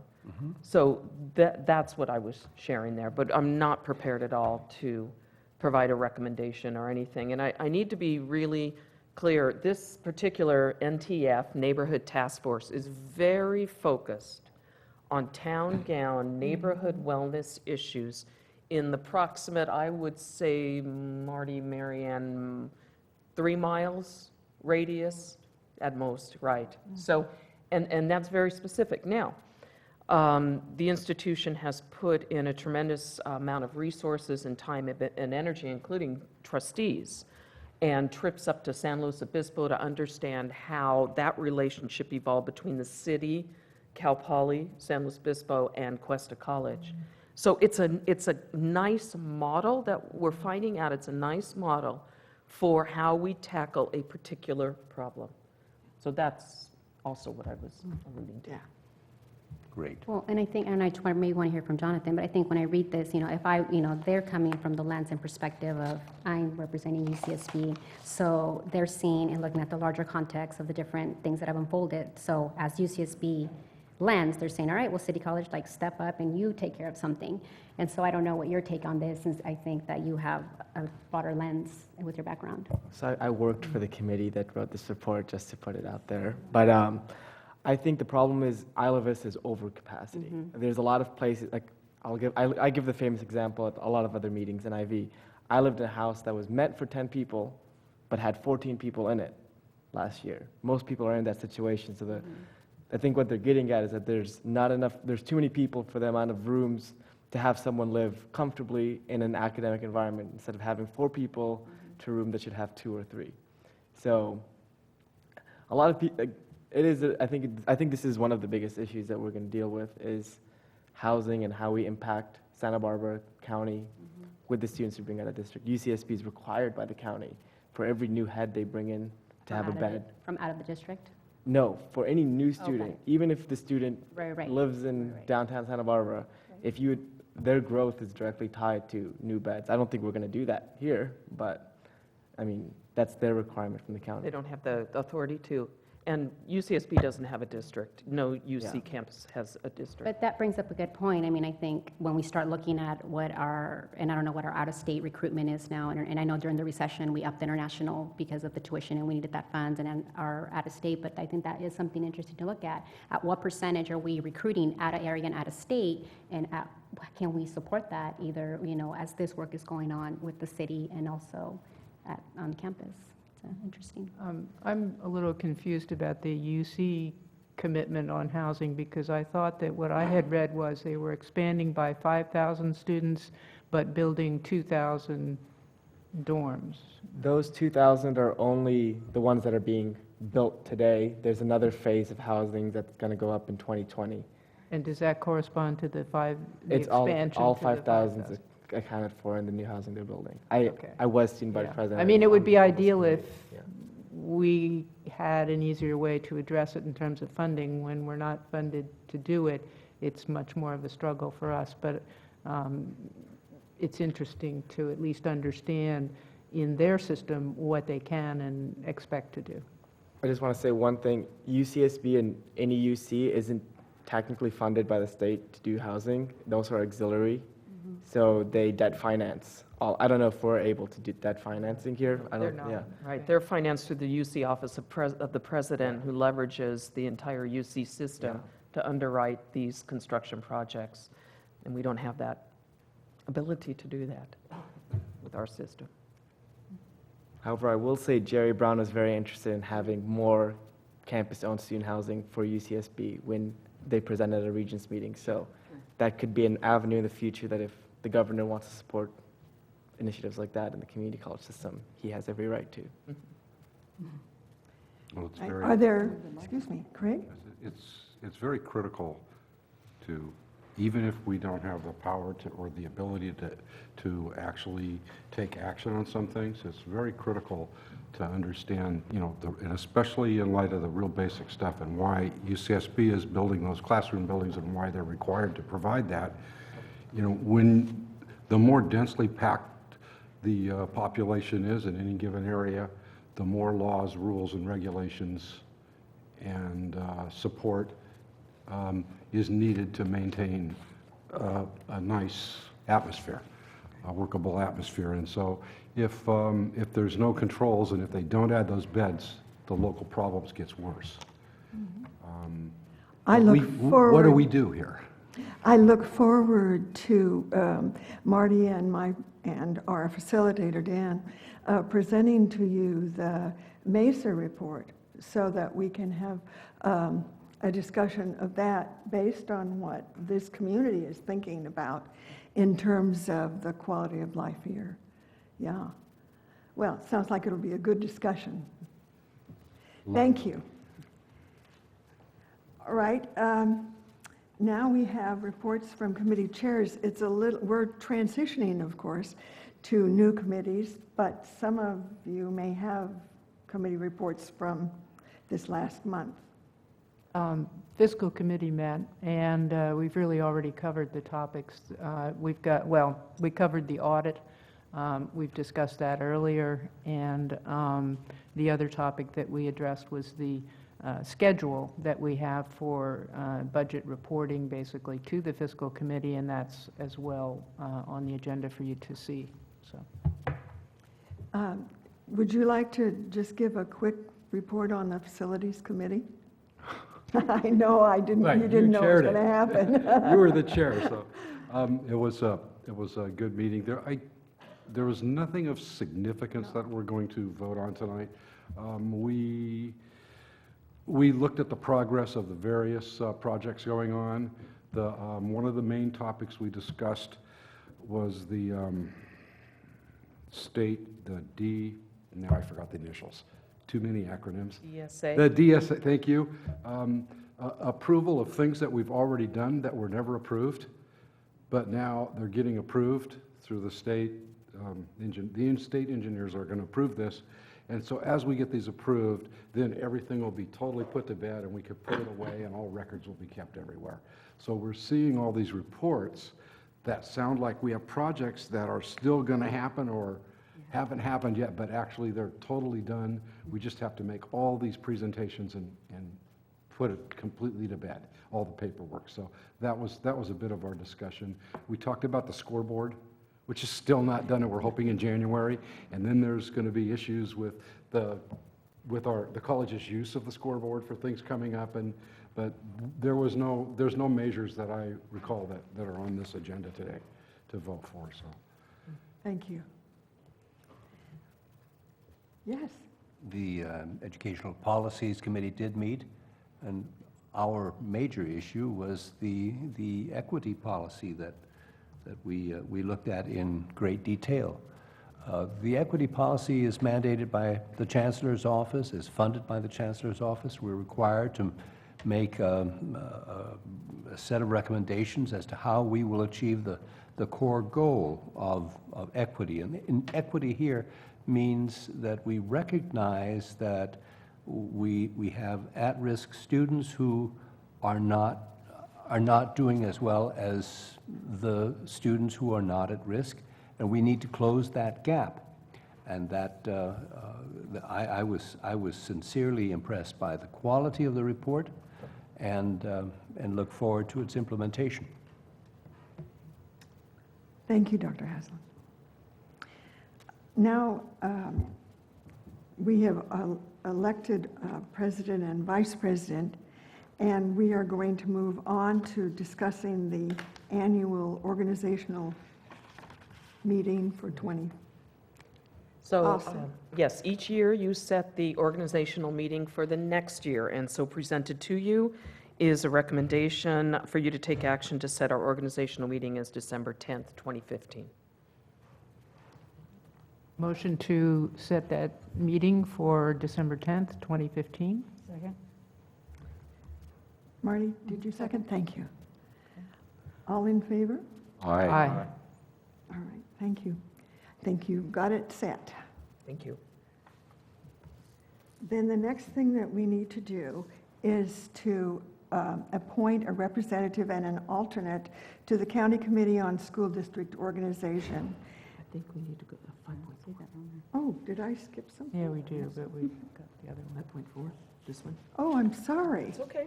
You're quite right, thank you. I like moving the That would agenda. not do. All right. Okay. So we have meeting dates to approve, and if we don't approve those, all the rest won't work, huh? So it is recommended that we approve the meeting dates, the times and the place of the regular meeting for 2015, and you have that list in front of you.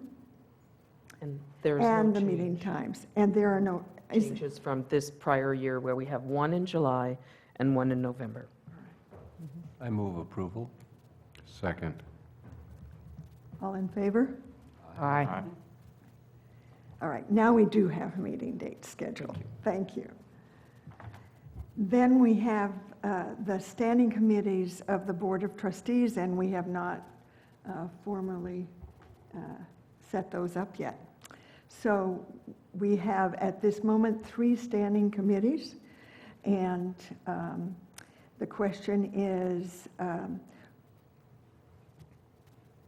we need to identify the standing committees for next year and approve the fact of their existence. And who who you is would on them, appoint. Yeah. Okay, so does the 3 standing committees are the fiscal, the facilities, and the policy committees? Ed policy.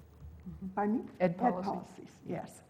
Are there any other questions or comments about that? Entertain a motion? Also move. I move the 3 committees from last year remain for this year. Second. All in favor? Aye. Then we need to talk about who serves on what. We, in general, try to be sure that each of us serves on at least one of these committees, and more if we wish. But we do have to be very careful that we follow the Brown Act in terms of the structure of the committees, which means that we cannot have more than 3 board members on any one of the committees. So let's take them in order. The Fiscal Committee, are there any, the Fiscal Committee has been Marcia and Craig. Me. And Marty. Marty. Do you, the 3 of you, wish to continue to serve on that committee? Is there someone else who is interested in that committee? I'm hoping to move over to facilities, but I would be interested in continuing. I would too. I can take Marty's on, Okay. fine, and that's Veronica would like, Jonathan. You want to do facilities? Okay, then I can take Marty's on fiscal. okay, great. So we have 3 all set then. Marcia and Craig and Veronica will serve on the Fiscal Committee. And then Nicholas? Do they have a standing meeting time? Yes. The fiscal committee meets the Monday before the board meeting. This second. The second, Second the Monday. second board meeting, the one in this room, on the Monday at 4 o'clock. And the fiscal committee? Facilities Committee Oh, is facilities committee, the yeah. The first First Monday. of the month. Okay, first, okay. No. Second Monday. Fiscal is the Monday before the first board meeting. Right. At 4 o'clock. Okay. Facilities is the Monday before the second board meeting at 4 Correct. o'clock. And it's on our website. Yeah. Correct.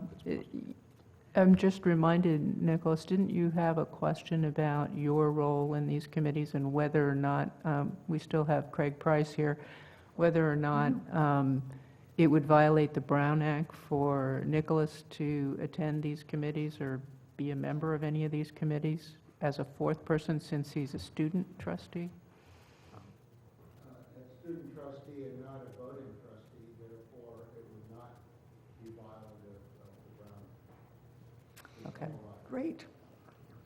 So you can join a committee if you want. I'm interested at this time, but my obligation with the State Student Senate has me traveling quite a bit, and I want to make sure that I'm able to physically attend these meetings, so. Well, yeah, let us know when you have that schedule set up and you know what you can do. Definitely That have would an be interest. super. I'll let you. Thank you, Nicholas. All right, so we have the fiscal committee set and the facilities committee. Jonathan, did you say you were interested in that? All right, that's great. And Craig? Very interested. I've been on it, and I'd like to stay on it if it's convenient. All right. Marty, you said? Yeah. Marty's interested? And Marty? Yes, all right. So we have our two committees. Now, the third one is the policy committee, the Ed Policy Committee. Thank you, Marcia. And Veronica and I and Peter have been serving on that committee. Peter has been the chair. Is there anyone who would like to serve on that committee? I can You wanna stay? All right, Veronica's would like to stay on it. I think I might. Why not? Super. All right, then I'd like to serve on that one. Just for follow-up, thank you so much. In order to schedule these meetings, we don't have a chair right now. You elect your chair at the first meeting post this organizational one. So Angie and I will schedule these meetings, get the agenda together, and one of the first items on the agenda will be the election of the chair of these committees. And we'll go forward. Right. Are there any questions about the committees or the committee structure or the membership at this point? Or are we all set on this? All right. Thank you very much. Now we need to do the appointment that I skipped these important things to do. We need to appoint the representative and alternate to the county committee on the school district organization. And Peter, were you that person? Or Marty, were you that? I've been that person for 4 years and Oh. I've never attended a meeting. So I'd like to offer somebody else. To be able to not go to Get a meetings. title without ever having to attend anything.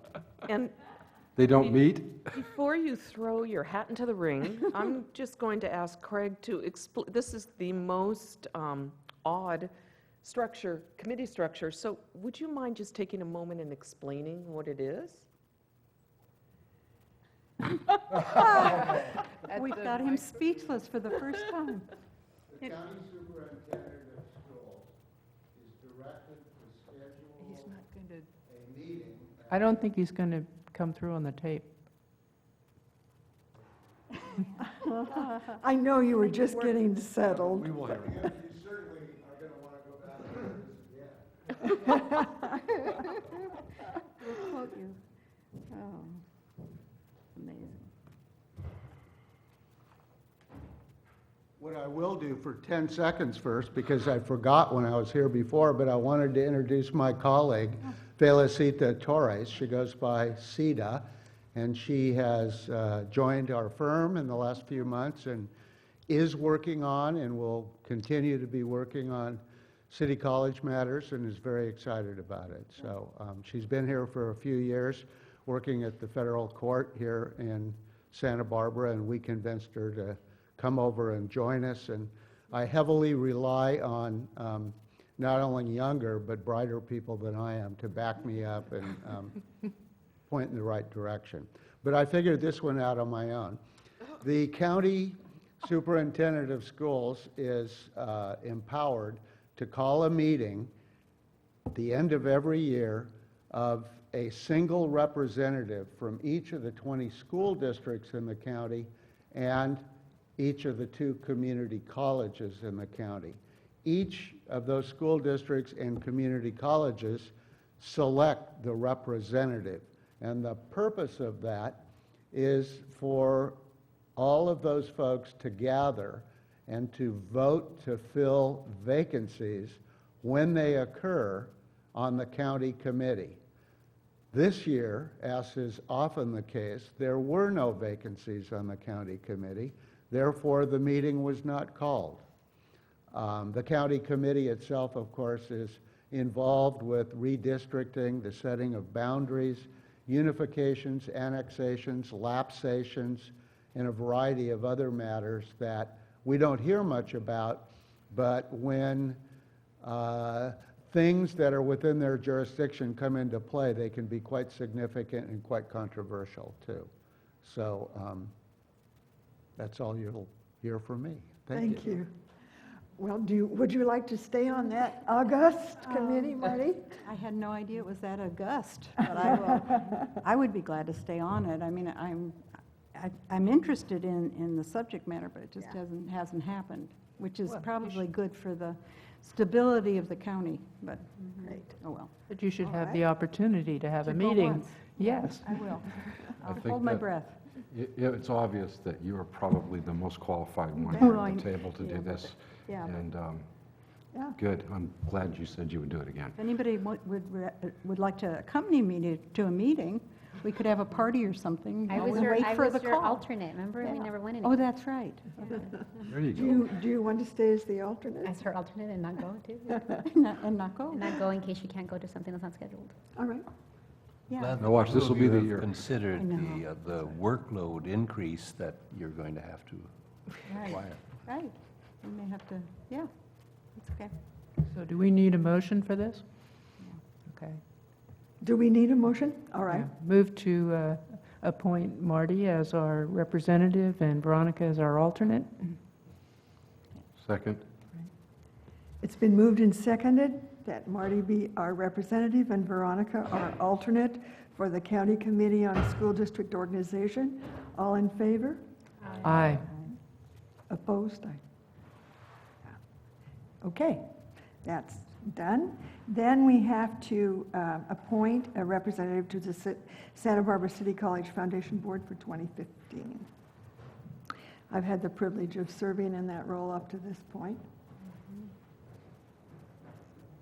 Would you like to do it again? I'd be delighted to do it again. It's been a joy to do, but if there's someone else that is very eager, then I would also be glad to share it. I think some continuity is a good thing. It takes a while to learn the ins and outs, and I think now that the foundation is moving in a new direction with new leadership, I think it would be excellent if the president of our board would continue to be a member of their foundation board. Right? Okay. All right. I think we need a motion for that. I so move. Second. All in favor? Aye. Opposed? Sounds like you just got a full-time job with everything put together, right? Yes, I And love the pay is juggling really full-time high, jobs. you know. And remind me, we can always go Oh, to yes. these, so you just tell us when, like, I'm like, oh yeah, that we can pop in. And report, if there is not a report from the director of the foundation, the executive director, then if something has happened, I'll do the report. That's really it. But any of you can go to the events and so forth, of course. And I'd be delighted to have you come with me if you want to at any time. They're a good bunch. Yeah, thank you for asking that, Veronica. Okay, now we're going to talk about Chapter 2 of the board policies and those revisions that were recommended to us.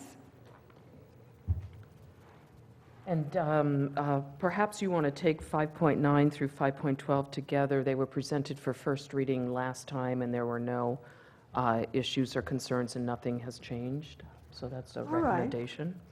All right. I move approval. Second. All in favor? Aye. Aye. Opposed? All right. Thank you. Thanks. Took a nice jump there. Now, the next thing that we're going to do, if you remember, is essentially a format change on the superintendent's remuneration. And this is recommended by Mr. Price, who quickly left the room. And, That was but it's- unrelated, let's say. Okay, yes, unrelated. It is not a change in the total amount that she gets. It is simply in a different format than it was before, and is based on a state new requirement. So I'd like a motion on that. I so move. Second? All those in favor? Aye. Opposed? All right, thank you. Now, we have some consent items.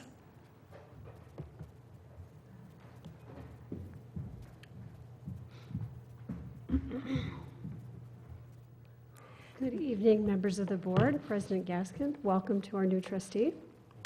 I have the consent agenda items for human resources that can be presented together this evening. I don't have any changes to introduce, so I am requesting that you accept items 7.1, 7.2, 7.3, and 7.4 as a group.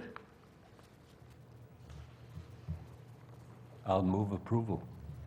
Second. All in favor? Aye. Opposed? We have accepted your recommendation. Thank you. Happy Thank holidays. you. The same to you. Right?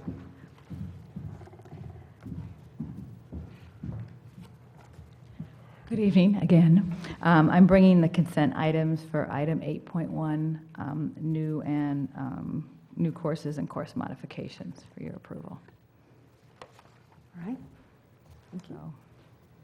Motion to approve the new courses and course modifications? Second.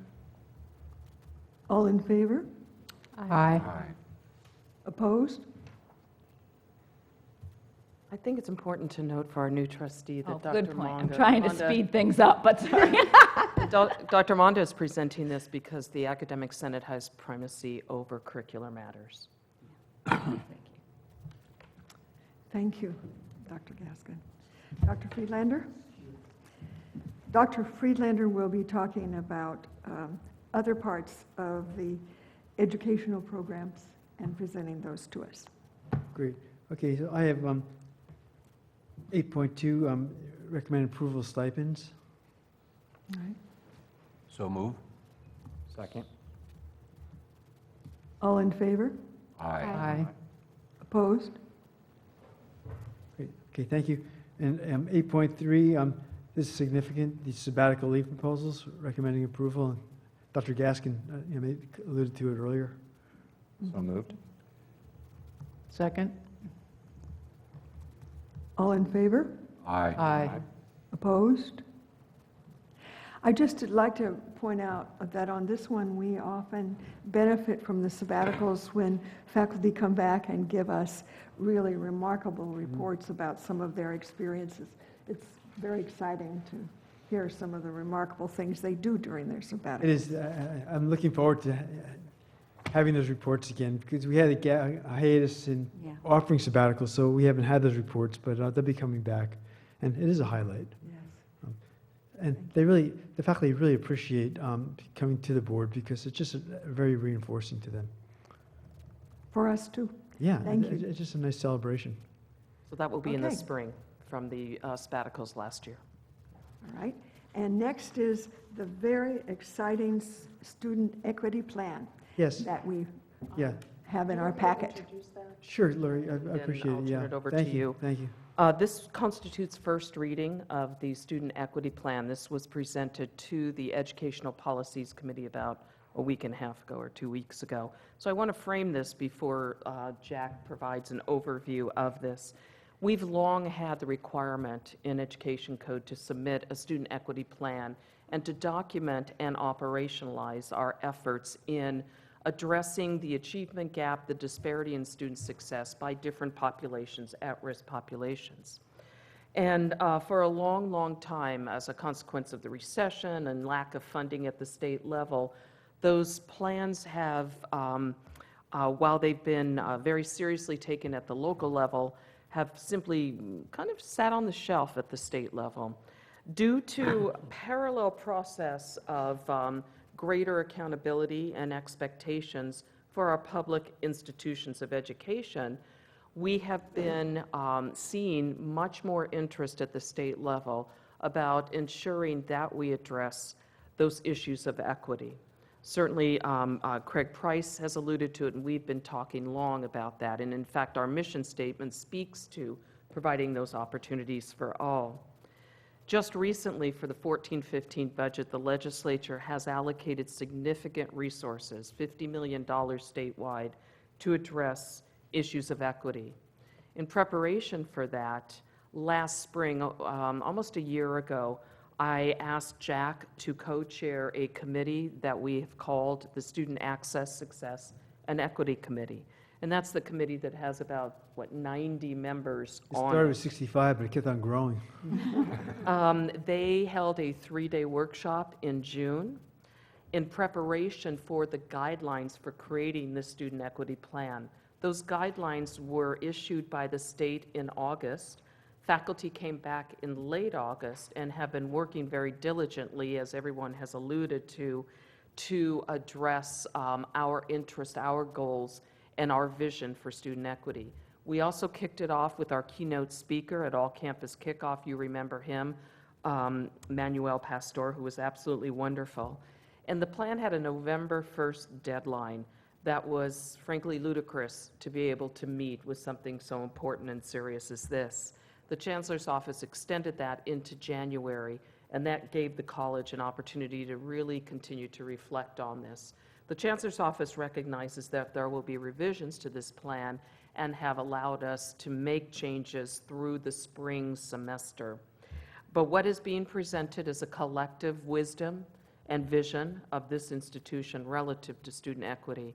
And that equity focuses, as a consequence of really analyzing our data, on our Hispanic and African American students, and then within that population, those subsets are male students, part-time students, and economically disadvantaged. So Jack will give an overview of that, and you have that document in your packet. Great. So this will be kind of a quick overview on that. Try this one. Here it is. So the goals of the Student Equity Plan are really to increase our success rates for all students, but in particularly to reduce and hopefully eliminate any gaps that exist among students in each of the targeted populations, which Dr. Gaskin mentioned, and I'll show you on a subsequent slide on that. And the areas they're looking at is access. By access, they're saying, in looking at our student demographics, is the proportion of students, let's say Hispanics, Latinos, African Americans, and so forth, in proportion with what our census is for adults in our area. In our case, each case are a little slightly overrepresented. So there, on that measure, we're doing fine, but we think we can serve a lot more students in each of those areas. Course completion rates is the second measure. progression through basic skills and into and succeeding through the a degree, a college level degree course. Earning a certificate or a degree is another measure, and transfer. So those are the measures we're being held accountable for in the Student Equity Plan. The populations that we're supposed to focus on where there's any discrepancies are the ones that are listed in the slide. You don't see students with disabilities because when we looked at that particular group, they're doing as well as the general population. But now we're drilling down into specific disabilities that might be less successful than others, but we didn't have that data for this report. We just looked at students with disabilities overall on it. But those are the groups that we focused on. Well, that's actually on there. Where we saw the gaps in achievement were the ones you're seeing here. So each of these groups were gaps. And when you look at part-time students and males, there are gaps among those populations in themselves, but even much more pronounced among African Americans and Hispanic students and economically disadvantaged students and foster youth. So in other words, there are gaps in each of those areas, but when you add part-time and if you add male, they even get wider in those areas, in that area. Lori, this is just a quick summary of all that's taken place in terms of involvement. But the main thing you have to know, and I think Kim Monda said it and Lori said it, is how much involvement there's been in this plan. I feel so excited to be with this plan. And from the beginning, we said, this is the one opportunity we have to just not make it incremental changes, but make a very significant change. And I think between this and Student Success Support Program Plan, we have an opportunity. And I just wanted to make sure, and everybody was with me, is that we do some stretch goals, and so that we can make a major gain on that. The plan was approved by the Academic Senate last week and by the College Planning Council. It was unanimous, both votes. And student equity plans often can be very divisive on campuses. This was quite the opposite. It was very bringing people together. And then we're doing it in 3 phases. Phase 1 is this spring to really drill down on refining the plans, the activities in the plan, making sure that it's well thought out. Phase 2 is next year we'll implement the activities in the plan. Year 3 will continue to implement, but we'll also evaluate and use that evaluation to formulate our next 3-year plan going forward on that. This is laid out in the plan, but somebody said, can we have examples of activities? So without, going into, great detail, one is, identify and remove barriers to enrollment. For example, now we're finding a lot of students, especially underrepresented students in those groups, they start the enrollment process, but they stop.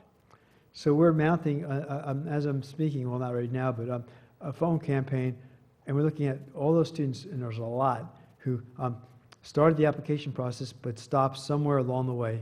And we'll continue this all the way through the time they're actually in class, the first 2 weeks of class, because a lot of them get easily frustrated. And now a lot of this, doing it online and stuff like that. So we don't want anybody falling through the cracks anymore on that.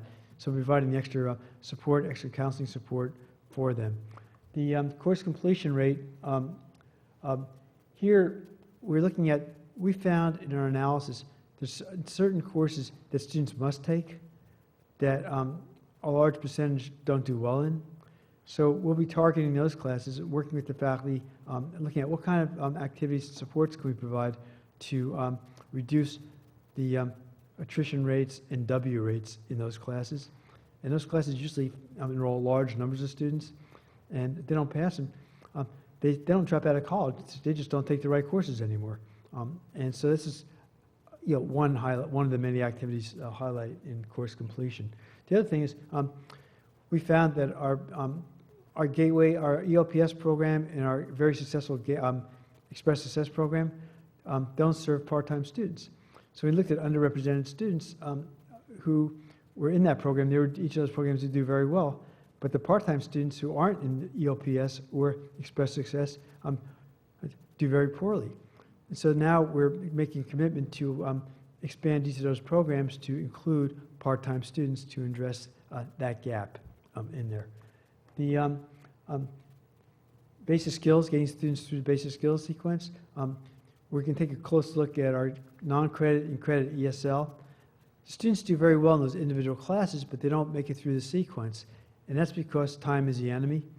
So hopefully the faculty will come together and see how they can, without compromising what students need to learn, structure the curriculum so students get through those basic skills sequences, especially in ESL, in less time, and into their degree applicable courses sooner.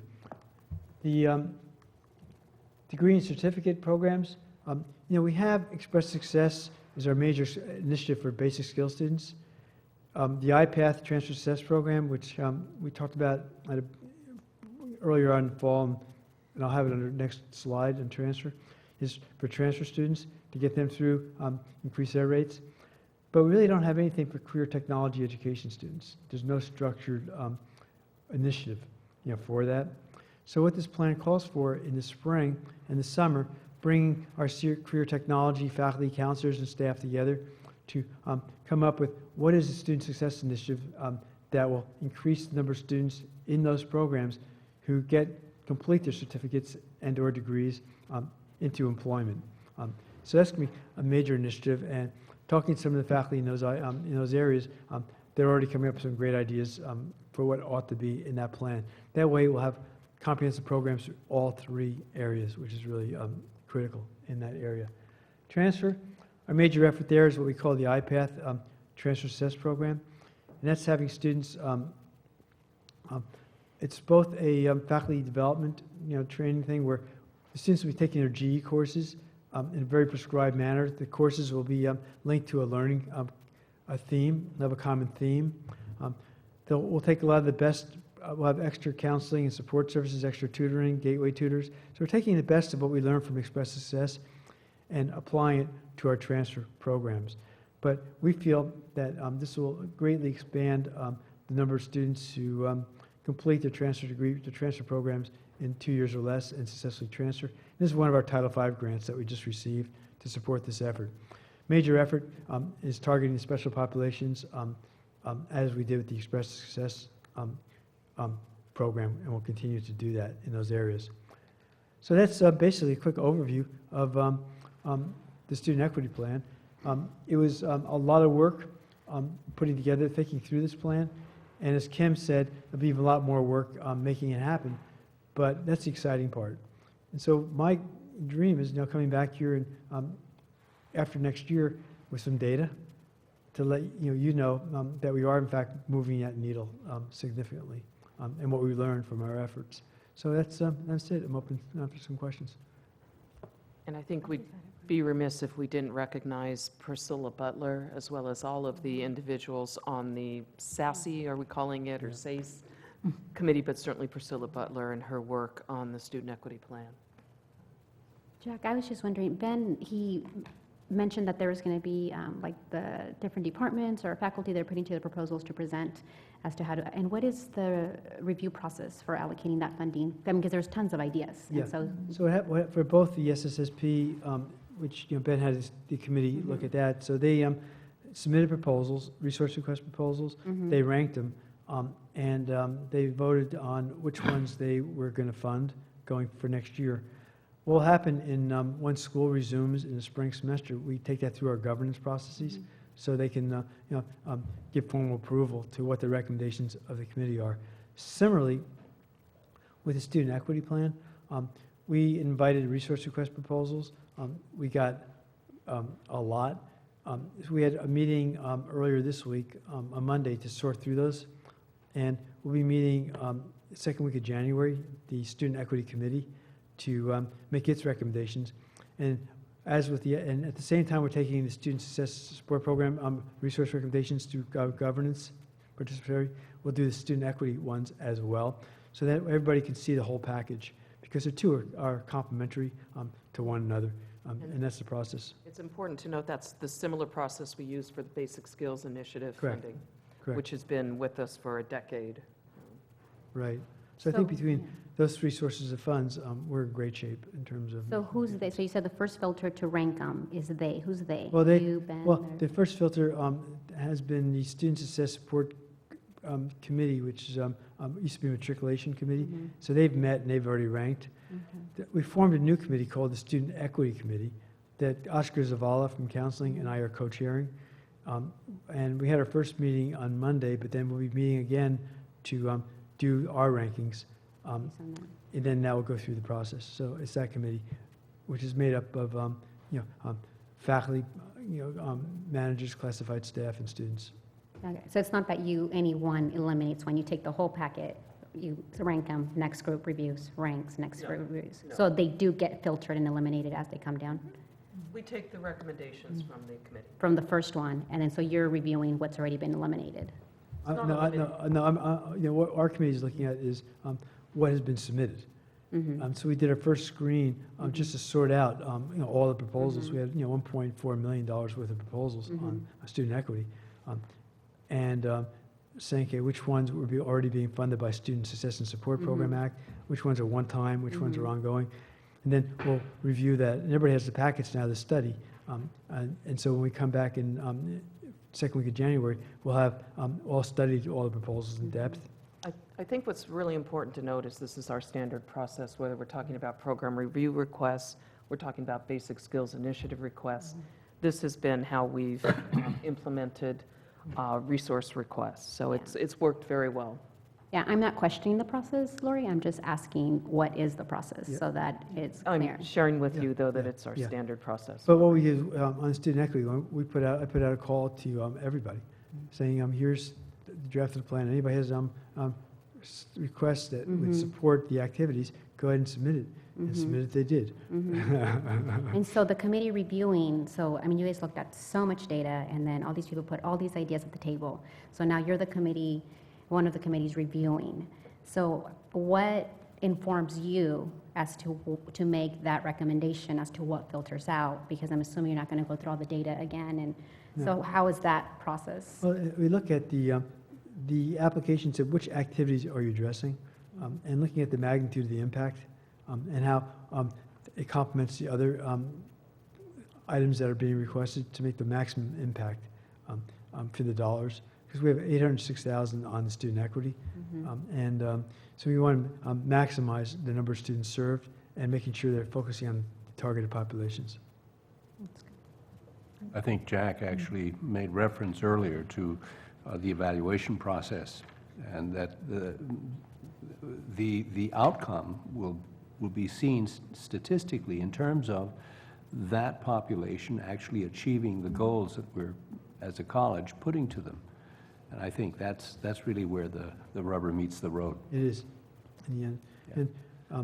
Yeah, I mean, and during our hearing, I remember with great awe, just looking at all of the options that are being proposed. I mean, it really is awesome, and one cannot help but come away from that examination, but with the conclusion that this college is taking this challenge very seriously. I was very pleased to see the intent to evaluate and the care with which that was set up in this. This is a difficult subject, and it's difficult to evaluate, but it's so important to learn from the efforts.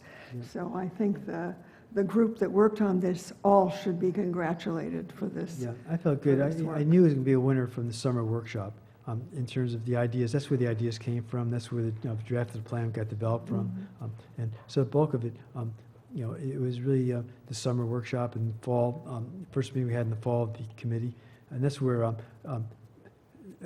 I knew we had a winner going forward. The evaluation will be augmented by requested positions for our institutional research department. I'm And sure. so, yes, a lot falls on their shoulders, so they will likely get several positions out of that. And with that position we're looking at there is to sit down with each of the activity leads and team to help ask the right questions. Because so much of research is asking the right questions. Then once the data, getting the data, then sitting down with those groups again and to interpret the data with them. And that's how you get data integrated into the processes, and everybody's thinking about what are they, having good data to guide them. Well, and we could see from the report that the committee worked very hard on using the data. If you haven't had a chance, and of course, it's a big, long report, you probably haven't yet. Those of you who haven't had a chance to read it, you may want to read it, because it's a work of art. It's very nice. I have to really Craig? second about it being a work of art. I only got to read it, I read it thoroughly, but I spent hours on it. It's extremely detailed. And where my mind was going at it, this is why we're here. It's all about the students. And it's not like we shouldn't care about all these other things and all the maybe criticisms we get from the community, but when I see all the work that went into this, and then I thought, this is a lot of detail, but with all that detail, at least they've examined it.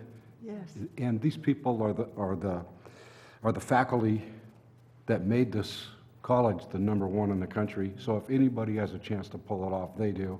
Because it was my understanding that we were leading the pack as it is, and now they're going to push it way out ahead of that. Good luck to the rest of the world.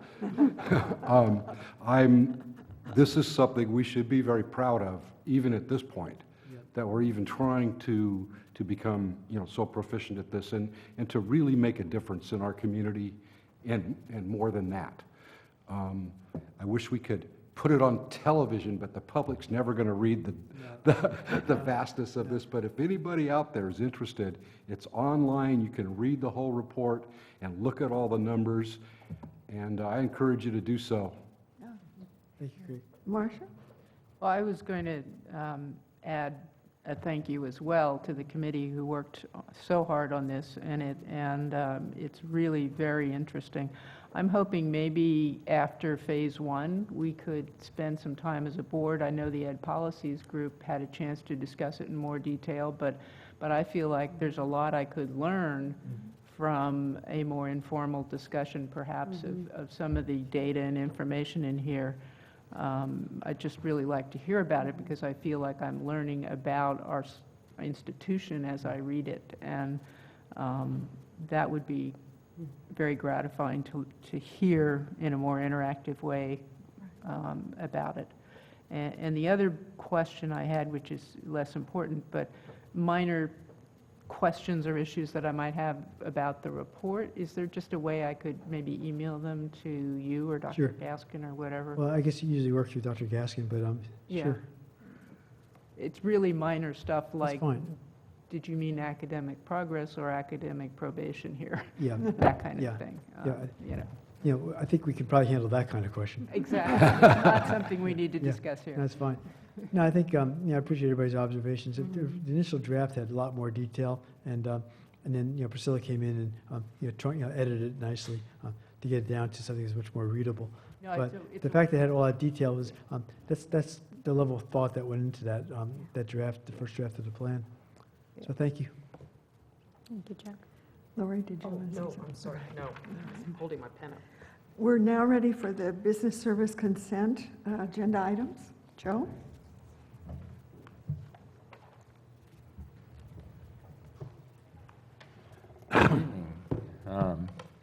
It's time for business services, last but not least, right? We're up here with the business services consent agenda items, 9.1 through 9.6, and I would ask for your approval of those items. Move for approval. I'll second that, because I usually question you, and I understood these this time. All in favor? Aye. Opposed?